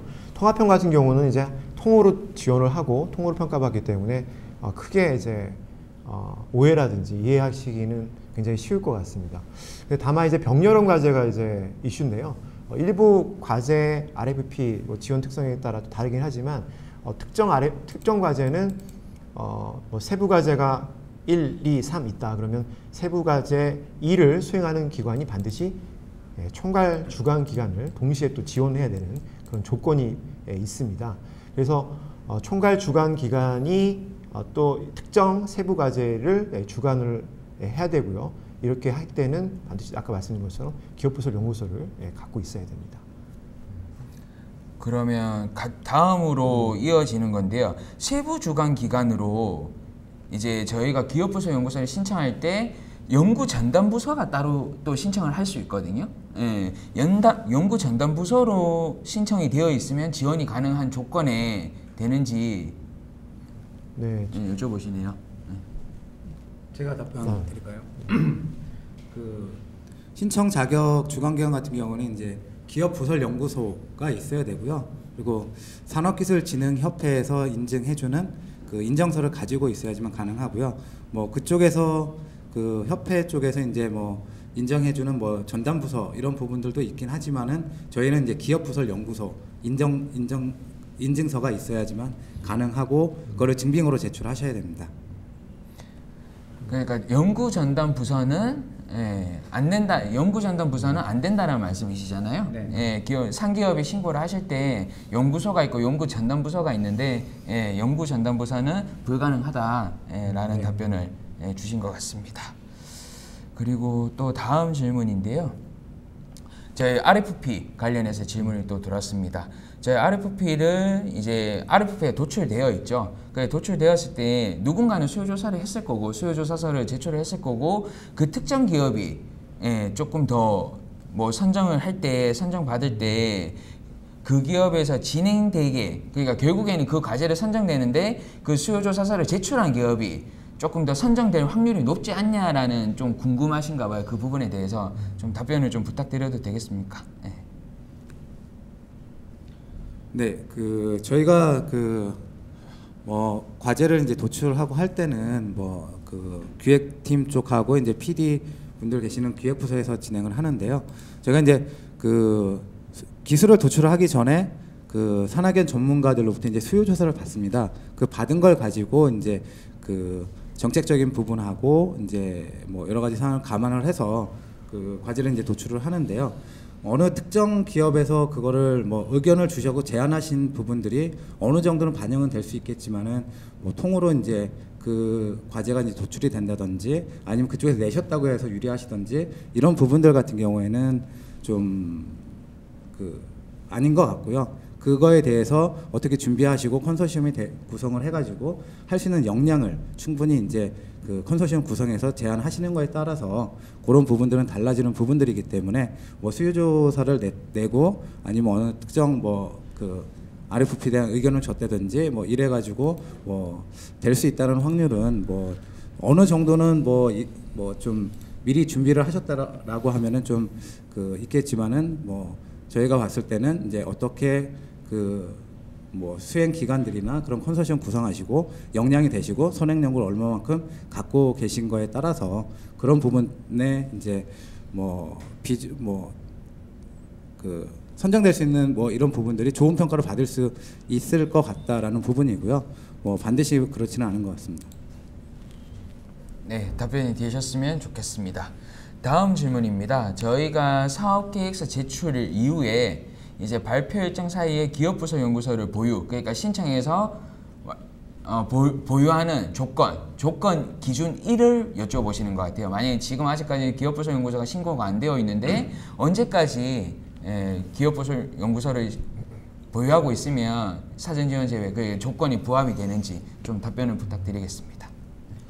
네, 그 아마 주관기관 뭐 신청 자격에 아까도 말씀드렸지만은 법인 사업자이어야 되고 이제 기업부설 연구소를 보유하고 있어야 됩니다. 근데 그 법인 사업자 그 기준일은 이제 접수 마감일 기준인 거고요. 그리고 기업부설 연구소를 이제 보유하고 있는 부분들은 나중에 이제 본 사업계획서 평가 그 전까지 이제 보유를 하고 계시면 됩니다. 그래서 그 평가 때 제출이 뭐 가능하시면 그때까지 가능합니다.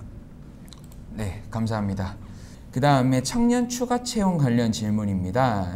신규 채용 인력과 별도로 추가 채용만 해당되는 혜택인가요? 사업비 계상 신규 채용 인력과 별도로? 이게 어떻게 제가 질문을 해석을 해야 될지 잘 모르겠는데 청년 추가 채용, 사업비 계상, 신규 채용 인력과 별도로 아니죠? 아닌 거죠.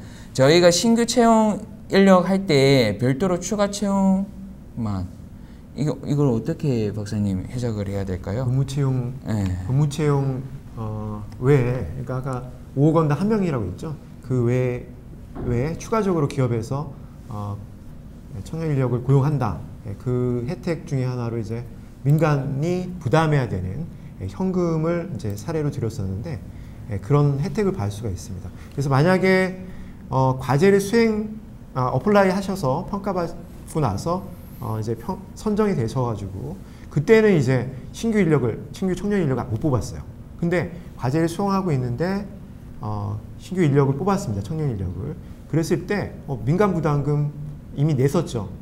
냈다고 가정했을 때 그런 경우도 민간 부담금을 경감받을 수 있어요. 즉 사업 중간에 신규 인력을 뽑았을 때는 그거를 일종의 페이백 형식으로 반환해서 사용할 수가 있습니다. 기업 자체적으로. 네. 감사합니다. 그 다음 질문으로 또 넘어가도록 하겠습니다. 사업화 연계 기술개발 사업 중에 촉진 BD 자격에 대해서 좀 설명을 하셨는데요. 설명 좀 부탁드리겠습니다. 이거는 근데 오늘 이 자리는 이제 소재 부품 기술 개발 사업에 대한 설명 자리인데 지금 질문 주신 거는 사업화 연계 기술 개발 사업은 그 한국산업기술진흥원에서 그 전담하고 있는 사업이고요.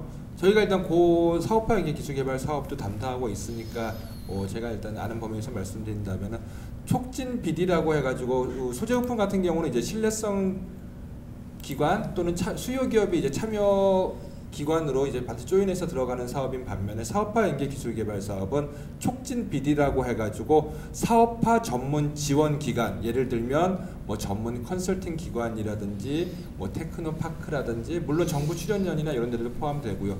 그런 데들이 반드시 참여 기관으로 조인해서 들어가야 되는 그런 사업입니다. 그래서 그런 약간 차이점이 있다라고 보시면 되겠습니다.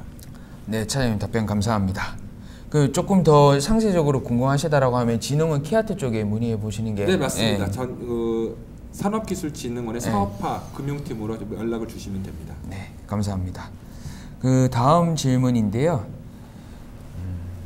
저희 그 정부 출연금 기준으로 7억 원, 만약에 7억 원인 경우에 신규 채용을 몇 명을 어떻게 해야 되는지 좀 설명을 부탁드리겠습니다. 네.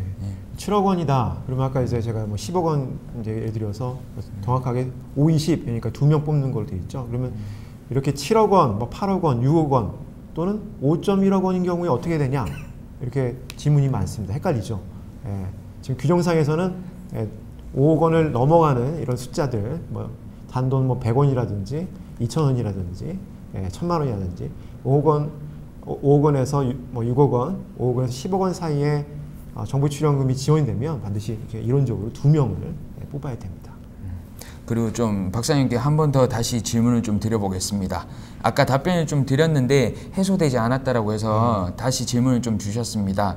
통합형 과제입니다. 통합형 과제에서 총괄 세부 1, 세부 2 이렇게 구성된 과제인데 총괄과 세부 과제 2에 대해서 주간 기간으로 참여를 하면 주간 기간을 2개를 담당하게 되는지에 대해서 아까 좀 여쭤봤는데 예, 다시 한번 좀 질의를 주셨거든요. 네, 설명드리겠습니다. 일단 뭐 가능하고요. 다만 이제 총괄 과제의 역할, 그리고 총괄 과제가 R&D 세부 과제에 어떤 차이점이 있는지에 대해서 또 질문이 있었는데 일단 총괄 과제를 수행하게 될 경우에는 N개의 세부 과제에 대한 과제 진도 점검이라든지 성과 관리라든지 또는 그 과제에 참여하고 있는 각 세부 주관 기관, 참여 기관들의 그런 기술 개발 협업을 유도하는 역할을 하고 있습니다. 그렇기 때문에 기술 개발을 직접적으로 하지 않기 때문에 대다수의 과제가 기술력 비징수로 이렇게 공고가 돼 있고요.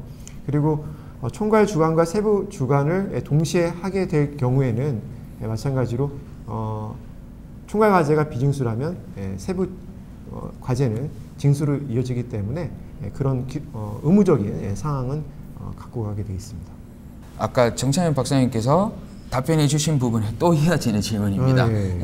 예시로 아직 명확하게 이해를 좀 하시고 싶어 하시는 것 같아요. 예시로 기존의 주간기관으로 2개를 참여하고 있는데 통합형 과제에서 총괄 세부 주간기관이 된다면 둘 중에 하나를 주간기관으로서 참여할 수 없는지에 대한 질문입니다.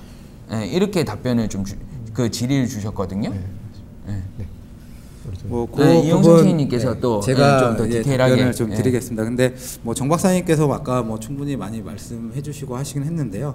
그래서 우선은 뭐 아마 그 과제를 수행할 수 있는 뭐 개수나 아니면은 뭐 동시에 뭐 총괄 과제 1세부, 2세부에서 뭐 총괄 1, 2세부를 뭐 추가적으로 더 수행이 가능한지 아니면 기존에 수행하고 있는 것도 있는데 가능한지 뭐 이런 부분에 대한 질문이 아닌가 싶은데요. 아까 말씀드린 것처럼 이제 그 3책 50 개인이시면 3책 50에 해당이 되는지를 봐야 되고요. 그리고 이제 그 뭐 기업 같은 경우에는 이제 동시 수행 과제 수 이거를 봐야 되고 아까 말씀드린 것처럼 이제 그 총괄 세부로 되어 있는 사업 중에 이제 전략 소재 그 자립화 사업 같은 경우에는 이제 거기에 동시 수행 과제 수에 안 들어가기 때문에 참고하셔가지고 그거를 이제 그 신청을 해주시면 될 것 같고요. 뭐 여러 개 수행하는 거에 대해서 그런 아까 말씀드렸던 그런 기준에 뭐 거기에 이제 그 저촉이 되지 않는다면은 뭐 여러 개 수행 가능하시고요. 그게 뭐 저희들은 이제 할 수 있는 기업의 역량이나 인프라나 이런 부분들이 다 갖춰져 있다고 하면 여러 개도 뭐 신청 가능하시고 수행 가능하십니다. 네, 이제 질문에 대해서 답변 해소되셨는지 모르겠습니다. 만약에 안 되셨으면 또 댓글 달아주세요. 그리고 차장님, 제가 질문 한 개 또 드릴게요. 그 투자 계약서에 포함되어야 할 필수 사항들이 어떤 것들이 있는지 좀 궁금해하실 것 같거든요. 답변 좀 부탁드리겠습니다. 먼저 그 투자 계약서에 반드시 반영되어야 하는 문구와 관련해서는 저희가 일단 사업 공고 시 그 첨부 자료로 나갔던 투자 심사 절차 및 기준 안내라고 하는 사업 공고 그 첨부 자료가 있습니다. 거기 보시면 이제 저희가 박스 표시로 해가지고 반드시 반영되어야 하는 문구들 예시를 들어서 넣어놨고요. 여기서 다시 한번 말씀을 드린다면은 기본적으로 이제 이 투자 계약이 요 2020년도 소재부품 기술개발 사업 2종 기술 융합형 사업과 관련하여 체결한다는 약간의 선언적인 의미의 문구가 반드시 들어가야 될 거고요. 아까 말씀드린 이제 인적 물적 담보가 금지되어 있지만 예외적으로 대표이사 또는 최대 주주에 한해서 연대 입보는 가능하다. 이런 정도의 이제 내용으로 해서 들어가 있으면 될 것 같고요. 그래서 기본적으로 아까 그 투자금 상환 금지 기간 말씀드렸잖아요. 그래서 투자 계약 체결일로부터 42개월 이내에는 상환 청구를 하지 않겠다라는 내용의 투자금 상환 청구 기간과 관련된 내용이 반드시 들어가야 할 거고요. 그 다음으로는 이제 투자 계약의 양도 또는 변경이 가능은 합니다만 저희 쪽으로 사전에 공문 등을 통해서 이렇게 미리 좀 정보를 공유해 주셔야 된다라는 그런 내용을 좀 포함을 시켜 주셔야 되고요. 아까 말씀드린 이제 뭐 기상장 법인인 경우에는 투자계약 체결일로부터 1년 이내에는 장내 매각 금지한다라는 그런 내용 주시면 될 것 같고, 아까 제가 투자금 사용 용도와 관련해서 말씀드렸잖아요. 그래서 민간 투자금은 우리 반드시 과제에 한정되지 않고 우리 회사의 운영 전반에 걸쳐서 자유롭게 사용할 수 있지만 세 가지 용도, 예를 들어서 금융기관 부채 상환이라든지 투기적 목적의 금융상품 예치, 제3자 자금 대여 같은 명확히 이제 기술개발 사업 취지에 반하는 이런 내용의 용도로만 사용하지 않는다라는 내용을 첨가해 주시면 됩니다. 차장님 답변 감사드립니다. 그리고 저희 팀장님께서 이제 모니터링 하시다가 아까 답변 주신 거에 대해서 조금 더 추가적인 답변을 주셨는데, 그냥 만약에 동시가제 수익 수가 궁금하신 것 때문에 이 질문을 주셨다라고 하면 총괄가제 주가는 동시가제 수익수에 포함이 안 된다라고 그렇게 내용을 확인해 주시면 좀 질문이 해소되실 것 같다라고 또 모니터링 하시면서 피드백을 주셨거든요. 좀 참조 부탁드리고요. 그 다음에 이제 저희 청년 의무 신규 채용 관련 질문으로 또 다시 넘어가 보도록 하겠습니다. 저희가 6개월 이전까지죠. 만약에 신규 채용 6개월 공고1로부터 6개월 이전까지 채용을 한 사람은 신규 채용 인력에 해당이 되잖아요. 근데 만약에 그 분이 청년 의무다, 청년 의무 신규 채용을 이미 했다라고 하면 동연차에서는 하지 않아도 되는 건지, 그리고 민간 현금 부담금을 이제 민간 현물로 계상해서 작성을 해도 되는 건지 좀 여쭤보시네요. 저희가 이제 공고 나가기 6개월 전에 채용 대신, 그러니까 6개월 이전부터죠. 작년 7월 30일 정도 되나요? 그때부터 이후에 이제 그 채용 되신 분에 대해서는 거기 해당이 되시고요. 그리고 이제 뭐 그분에 대해서는 현금으로 인건비를 뭐 책정하시고 하실 수 있는데, 이미 이제 기존 뭐 인력으로 인건비로 이제 회사에서 지급을 하신다라고 하셨을 때는 뭐 현물로도 가능하십니다. 가능하시다라는 답변을 해주셨습니다. 그리고 다음 질문입니다. 기술개발, 이제 조금 요거는 한정된 질문일 수도 있는데, 기술개발을 위해서 시스템을 개발이 필요한 경우 주관과 참여기관이 공동으로 시스템을 개발했습니다. 근데 최종 시스템은 주관기관에 설치를 해도 문제가 없는 건지, 그리고 주관기관과 참여기업 간에 어떠한 이제 사전 협의가 필요한 건지 좀 궁금해 하시는 것 같습니다. 어떻게 두 분 중에 어느 분께서 답변을 좀 부탁드릴까요? 시스템. 그래서 결국에는 아웃풋 나와 있는 설치 장소와 어떤 부분을 협의를 해야 되는지 좀 궁금해 하시는 것 같네요. 공동의 콕을 통해서 개발하는 뭐 장비라든지 시스템, 특별하게 규정에 어느 곳에 알아야 된다 그런 건 없습니다. 기관별 협의를 통해서 이제 해당 기관에 놓으시면 되고요. 다만 이제 추가적으로 이런 질문은 아니지만 그 장비나 시설물에 대한 그런 권리는 이제 기술료 내기 전까지는 정부 소유고, 기술료 내고 나서는 이제 해당 기업으로 이제 돌아가게 돼 있습니다. 제가 조금 부연 설명 드릴까요? 네, 좋습니다. 뭐 아까 정 과장님이 얘기하신 것처럼 뭐 장소는 어디서 설치해도 이제 상관은 없으신데요. 해당된 기관에서는 그 설치 장소나 이런 부분들 관련해 가지고 관리는 다 하고 계셔야 됩니다. 그래서 뭐 연구 장비에 대한 뭐 관리 카드든 뭐든 하셔서 그게 어디에 설치되어 있고 어떻게 관리되고 있다, 이런 부분들은 명확하게 이제 갖고 계셔야 되고요. 그래서 뭐 예를 들어서 주관기관에 사셨는데 장소가 없어서 해당 참여기관 뭐 어느 기관에 이제 설치를 하시겠다라고 하시면 그런 부분들은 이제 주관기관이 이제 전체적으로 관리를 하시고, 뭐 거기에 대해서 뭐 장비에 대해서 이제 그런 관리 카드나 이런 부분들도 좀 비치해 두시고 하셔야 됩니다. 네, 감사합니다. 그 총 사업비 관련 질문인데요. 저희가 매년 그 지원 총 사업비가 있고 총 개발 연도가 있고 총 사업비가 있잖아요. 근데 총 사업비가 만약에 50억이다. 그럼 내가 2000년대는 뭐 15억 갖고 가고 3000년대는 5억 갖고 가고 그렇게 되나요?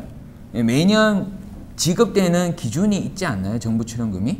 예, 그 질문을 좀 해주셨거든요. 임의로 내가 연차별로 정부 출연금 받고 싶은 만큼 나눠서 받을 수 있는지 아니면 매년 지급이 되는 정부 출연금이 공고상에 아마 명시가 되어 있을 것 같은데 예, 좀 답변 부탁드리겠습니다. 네, 일단 네, 총사업비라든지 그 당에 이제 공고되는 연해 지원되는 사업비는 RFP에 명시가 되어 있습니다. 그래서 예를 들면 50억이다. 그러면 당해 연도에 뭐 10억 내외다 이런 금액이 RFP에 있으면 2020년도에 10억, 나머지 40억에 대해서는 개발 기간을 이제 균등하게 이제 해서 프로포즈를 제안할 수도 있고요. 아니면 2차년도에는 뭐 전체 50억 중에 초기 연도에 10억 지원하고 2차년도에는 뭐 20억을 하겠다. 예, 나머지 잔여 기간은 5억을 하겠다. 이런 것들은 과제의 특성에 따라 좀 다를 것 같습니다. 그래서 이런 내용들을 이제 사업계획서에 적으시고 평가를 통해서 그 타당성이나 적정성을 인정받으시면 됩니다. 그래서 균등 분할이라든지 과제 특성에 따라서 차등 분할이라든지 그거는 컨소시엄 내에서 정하시면 되겠습니다. 네, 감사합니다. 그리고 청년 인력 신규 채용 관련 이제 많이 헷갈리시나 봐요. 또 질문이 들어왔는데 저희가 뭐 예를 들어서 좀 작성을 해주셨는데 그대로 읽어 드릴게요. 예, 본인이 예를 든 거에 대한 답변을 받아야 이해가 빠를 것 같아서 5차년도 과제를 진행하는데 매년 총 14억 원을 지원을 받고 매년 2, 3억 원을 정부 지원비를 지원받으면 이게 무슨 말씀인지 잘 제가 이해가 안 해요. 결국에는 매년 한 명씩 청년 인력을 채용을 하나요? 아니면 14억에 대해서 총 3명을 채용하면 되나요? 라는 질문을 좀 주셨습니다. 답변드리겠습니다. 일단은 14억 그러면 5, 3, 15 이 범위 안에 있어야 되니까 몇 명 뽑아야 된다고요? 3명이 맞습니다. 근데 이제 또 헷갈리는 게 총 개발 기간이 3년이라고 가정을 해볼게요. 그러면 어느 연도에 몇 명을 총 누적수를 3명을 이상을 뽑아야 되는지 거기에 대한 해답이 굉장히 분분합니다. 그래서 간단하게 예를 들면 3년 개발이고 총 뽑아야 될 의무 인력이 3명이라고 가정을 해보면요. 1차 연도는 반드시 1명 이상을 뽑아야 됩니다. 나머지 2명을 언제 뽑아야 되냐? 2차 연도에 나머지 잔여 인력 2명을 뽑아야 되고요. 2차 연도에는 안 뽑아도 되고 나머지 3차 연도에 2명을 뽑아서 총 3명 이상을 만족하시면 됩니다. 네, 답변 감사합니다. 그리고 이제 총괄 세부 주간 기간 관련 추가 질문입니다. 총괄 주간과 세부 주간 기간이 동일할 경우 책임자까지 똑같아야 되나요? 라는 질문을 좀 해주셨거든요. 예, 답변 좀 부탁드리겠습니다. 책임님. 예.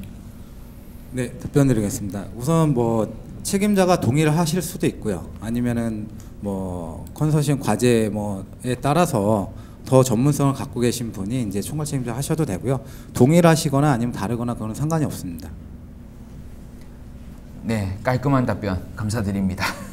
근데 이제 책임자라고 하면 말 그대로 과제 책임자니까요. 과제를 이끌어갈 수 있는 책임자의 역량이 되는지는 먼저 또 판단을 해야 되잖아요. 그게 과제 평가 때도 분명히 페이퍼든 대면이든 판단이 될 거고요. 평가하는 기준이 될 수도 있고요. 그래서 지금 현재까지 나왔는 질의는 생각보다 너무 빨리 끝났습니다. 질의가 다 끝나버렸네요.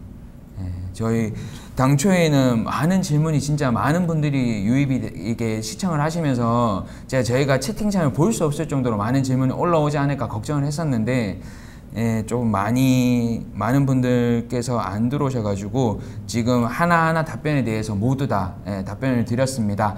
저희 당초에 3시에 저희 설명회를 종료하려고 했는데 지금 한 37분 정도거든요. 한 5분 정도 더 기다려 보겠습니다. 지금 왜냐면 유입되신 분들이 다 빠져나가고 있는 상황이지 더 들어오시진 않는 걸로 저희가 판단을 하고 있어서요. 지금 시청하고 계신 분들께서 질문이 조금 더 이런 부분들이 더 궁금하시다라고 하면 5분 정도 저희가 이런저런 얘기 나누면서 모니터링 하다가 나오는 즉시 답변을 드리고요. 저희 뭐 계속적으로 말씀드리지만 저희가 7개월 만에 구독자 2,500명 이상을 확보하고 있습니다. 그런 사유에 따라서 저희 따뜻한 R&D, 얼마 전에는 저희 시각장애인을 위한 시각 웨어러블 점자 디바이스도 개발되는 부분들을 홍보 영상으로 제작을 해서 나가고 있고요. 만약에 지금 잠정적으로 과제 수행자이시기도 하지만 저희 R&D 그것이 궁금하다 들어가 보시면 저희 규정 Q&A부터 사업비 정산 R&D 뭐 관련 A부터 Z까지 그런 부분들을 저희가 콘텐츠로 구성을 해서 촬영을 해서 업로드하고 있습니다. 뿐만 아니라 저희가 대구에 저희 있다 보니까 저희 청도읍과 자매 결연해서 저희가 봉사활동하는 영상들도 많이 있고요.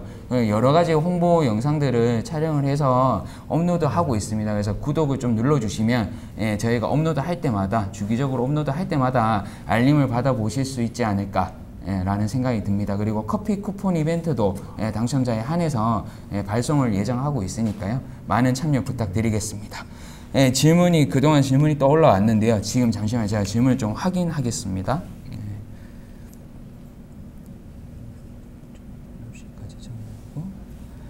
수요기업 관련 질문이네요. 저희 수요기업은 정부 출연금 지원 없이 현물만 부담을 하면 저희 이제 그 참여할 수 있도록 규정을 좀 많이 완화시켰죠. 대기업, 수요기업 등의 참여를 유도하기 위해서. 제가 알고 있기로는 규정이 그렇게 되어 있습니다. 근데 이제 현물 부담 금액이 얼마인지 규정되어 있는지 좀 여쭤보시네요. 최인님께서 답변 좀 해주시겠습니까? 답변 드리겠습니다. 뭐 현물 같은 경우에는 이제 참여하시는 그 현물로 잡으실 수 있는 부분이 이제 인건비와 뭐 보유하고 계신 그런 연구 장비나 시설 관련돼서 이제 현물을 잡으실 수가 있는데요. 뭐 최소로 이제 되어 있는 부분이 그 참여 연구원들 같은 경우에는 참여하시는 경우에 이제 최소 10% 참여를 하셔야 됩니다. 그래서 거기에 그 10%에 해당되는 그 현물이 이제 최소일 거고요. 그 이상에 대한 부분들은 없기 때문에 이제 그 참여하시는 연구원들의 이제 인건비 10% 참여율 10%에 대한 인건비 부분을 이제 현물로 부담하시면 됩니다. 인건비 참여 연구원의 인건비 정도만 현물로 계상을 하시면 되실 것 같습니다. 수요기업인 경우에는. 그리고 유영상 채인님 아까 그 현물 이제 아웃풋에 대한 기속이 누구에게 되냐에 대한 추가 질문인데요. 제조 시스템을 기술 개발해서 주간기간 저희 그 과제 공시에 따르면 과제로 진행한 발생품은 주간기업으로 기속한다라고 되어 있다라고 합니다. 그래서 개발 완료가 되면 주간기업에 설치를 해도 무방한지, 그리고 아까 똑같은 질문일 수도 있는데 그 참여 기업과는 어떤 부분이 이제 사전에 협의가 돼야 되는지에 대해서 한번 좀 답변 더 부탁드리겠습니다. 네, 뭐 성과물 관련된 부분이나 장비 관련된 부분들, 이런 부분들이 이제 관련돼서 이제 여쭤보시는 것 같은데요. 과거 같은 경우에는 이제 주관기관에서 그 기술료를 뭐 전부 이제 납부하시고 하셨을 경우에는 이제 그 주관기관을 소유를 하고 하는 부분들이 있었는데요. 그 현재도 마찬가지로 이제 주관기관 주도 하에 이제 과제들이 이제 진행이 되고 하는 부분들이기 때문에 관련된 뭐 성과물이나 관련된 뭐 장비나 이런 부분들에 대해서 나중에 이제 뭐 사용하신 정부 출연금에 대해서는 각각 기관에서 이제 그 기술료를 나중에 이제 기관별로 부담을 하시기 때문에 그게 이제 공동으로 기여한 부분이 없다. 단순히 이제 주관기관이기 때문에 모든 걸 다 갖고 가겠다라는 부분들은 좀 어려울 것 같고요. 그쪽에 이제 그 해당 뭐 특허 같은 부분에 대해서도 같이 기여한 부분이 있으면 같이 공동으로 출원을 하고 같이 이제 성과에 대해서 쉐어를 할 수는 있겠지만은 전혀 그런 부분들이 없이는 뭐 주관이다라는 것 때문에 이제 권리가 그쪽으로 가거나 이런 부분들은 좀 아닌 것 같습니다. 네, 채인님 마이크 내려놓기 전에 제가 하나 질문 더 드리겠습니다. 그 세부과제가 복수형이면 해당 세부과제 2개 이상의 컨소시엄이 수행하는 것으로 보이지 않습니까? 그때 정부 출연금은 RFP상에 나온 금액을 N번을 하는 건지 아니면 이제 좀 분배를 각각 동일하게 적용받는 건지 좀 궁금해 하시거든요. 답변 부탁드리겠습니다. 네. 저희가 이제 그 RFP 기획이 되면서 해당 RFP에 대해서는 품목에 대해서 그 정부 출연금이나 이제 총 정부 출연금에 대한 부분들을 산출을 한 부분이고요. 그래서 거기에 RFP에 있는 금액에 대해서 그 해당 품목을 뭐 초과해서 이렇게 지원을 할 수는 없습니다. 그래서 그 복수형이나 경쟁형 같은 경우에는 그 해당 RFP 그 금액 내에서 이제 지원이 될 예정이고요. 그리고 이제 그 뭐 경쟁형 같은 경우에는 아까 말씀드린 것처럼 뭐 1차년도 뭐 혹은 2차년도 뭐 1단계에서 이제 그 뭐 평가를 통해서 한 개 기관이 이제 탈락이 되고 나머지 기관이 이제 끝까지 가는 형태입니다. 그래서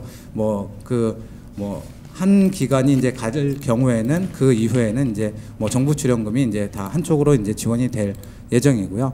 그리고 이제 만약에 그 지원을 했다가 만약에 복수형이나 경쟁형이 이제 구도가 성립이 안 되는 경우도 있거든요. 그랬을 경우에는 뭐 신청하신 뭐 필요하신 금액이 이제 지원이 되기 때문에 반드시 2분의 1이다 아니면 딱 정량화돼서 얼마를 지원한다 이런 부분보다는 그 RFP 내에서 해당 품목에 대한 부분을 저희는 이제 지원을 할 그 예정이고요. 그래서 아까 말씀드린 것처럼 단독으로 만약에 들어왔을 때는 뭐 그런 부분들 기술적인 내용이나 과제에 대한 내용을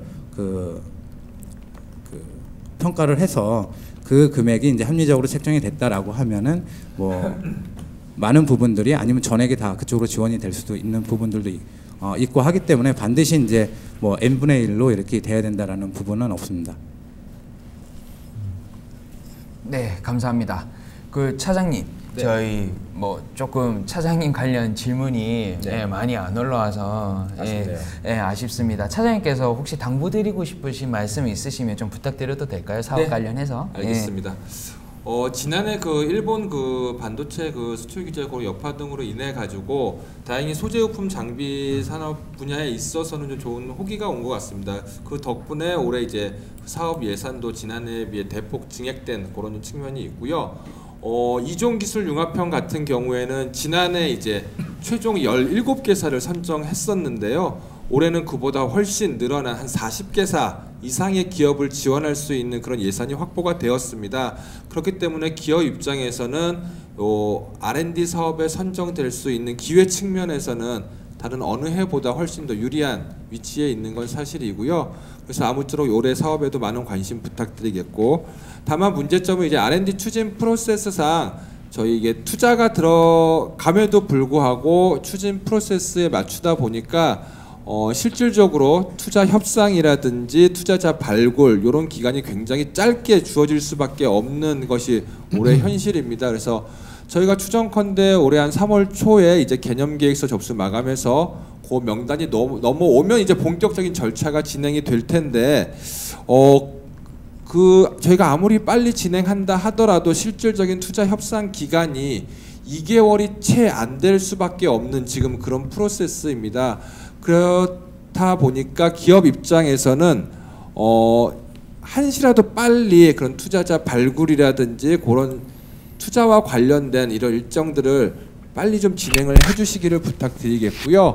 그와 관련해서 혹시 저희 기관에서 뭐 지원이 필요하거나 하는 사항들은 저희가 전폭적으로 지원할 그런 준비라든지 인프라가 갖추어져 있으니까요. 한시라도 빨리 그런 투자와 관련된 절차를 같이 좀 진행해 주십사 하는 요청을 마지막으로 드리겠습니다. 네, 감사합니다. 그리고 마지막 댓글에 아까 이용상 채님께서 말씀하셨는데 직접비의 1, 2%가 아니라 알고 있으신 바와 같이 연구실 안전관리비는 간접비의 1, 2%입니다. 아마 말씀하시다가 조금 잘못 말씀을 하신 것 같은데 알고 계신 바와 따르게 그렇게 참조를 좀 해주시면 되실 것 같습니다. 그 또 하나 질문이 더 올라왔는데요. 아까 아마 똑같은 질문입니다. 총괄과제 세부 1, 총괄과제 1세부, 2세부로 구성하고자 하는데 한 개 기업이 총괄, 1세부, 2세부 모두 주관 기업으로 수행 가능한가요?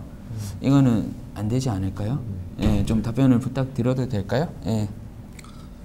네, 그 부분에 대해서는 우선 뭐 아까도 말씀드린 것처럼 뭐 역량은 가능하다고 하면 뭐 참여는 가능하십니다. 그리고 아까 뭐 삼체고공이나 동시수행과제수나 저희가 이제 그 삼체고공이나 이제 동시과제수를 하는 부분들은 세부 과제 기준으로도 하기 때문에 거기에 이제 해당이 안 되시고 또 그런 부분들이 이제 그 할 수 있는 역량이나 인프라나 다 갖고 계신다고 하면 뭐 제한하는 조건은 없습니다. 네, 장시간 저희가 1시에 시작해서 지금 2시 50분을 가까이 달려가고 있습니다. 전국 각 지역에서 각 장소에 구애받지 않고 어떻게든 정보를 전달드리기 위해서 최초 기획됐던 온라인 실시간 사업 설명에 참석하여 주셔서 대단히 감사드리고요. 오늘 궁금증을 해소를 만약에 다 못하셨다고 하면 저희 공고문에도 있고요. 각 분야별 PD 분들 또는 담당 소재 부품 재료 평가팀 담당자들 연락처가 있으니까요. 그쪽으로 또 전화 주시면 더 상세히 안내 드리도록 하겠습니다. 그리고 또 자꾸 말씀드려서 죄송한데요. 구독도 꼭 부탁드리겠습니다. 그럼 장시간 고생 많으셨습니다. 차장님 고생 많으셨습니다. 네, 채인님들 고생 많으셨습니다. 수고하셨습니다. 그럼 인사드리고 마무리하도록 하겠습니다. 고생 많으셨습니다.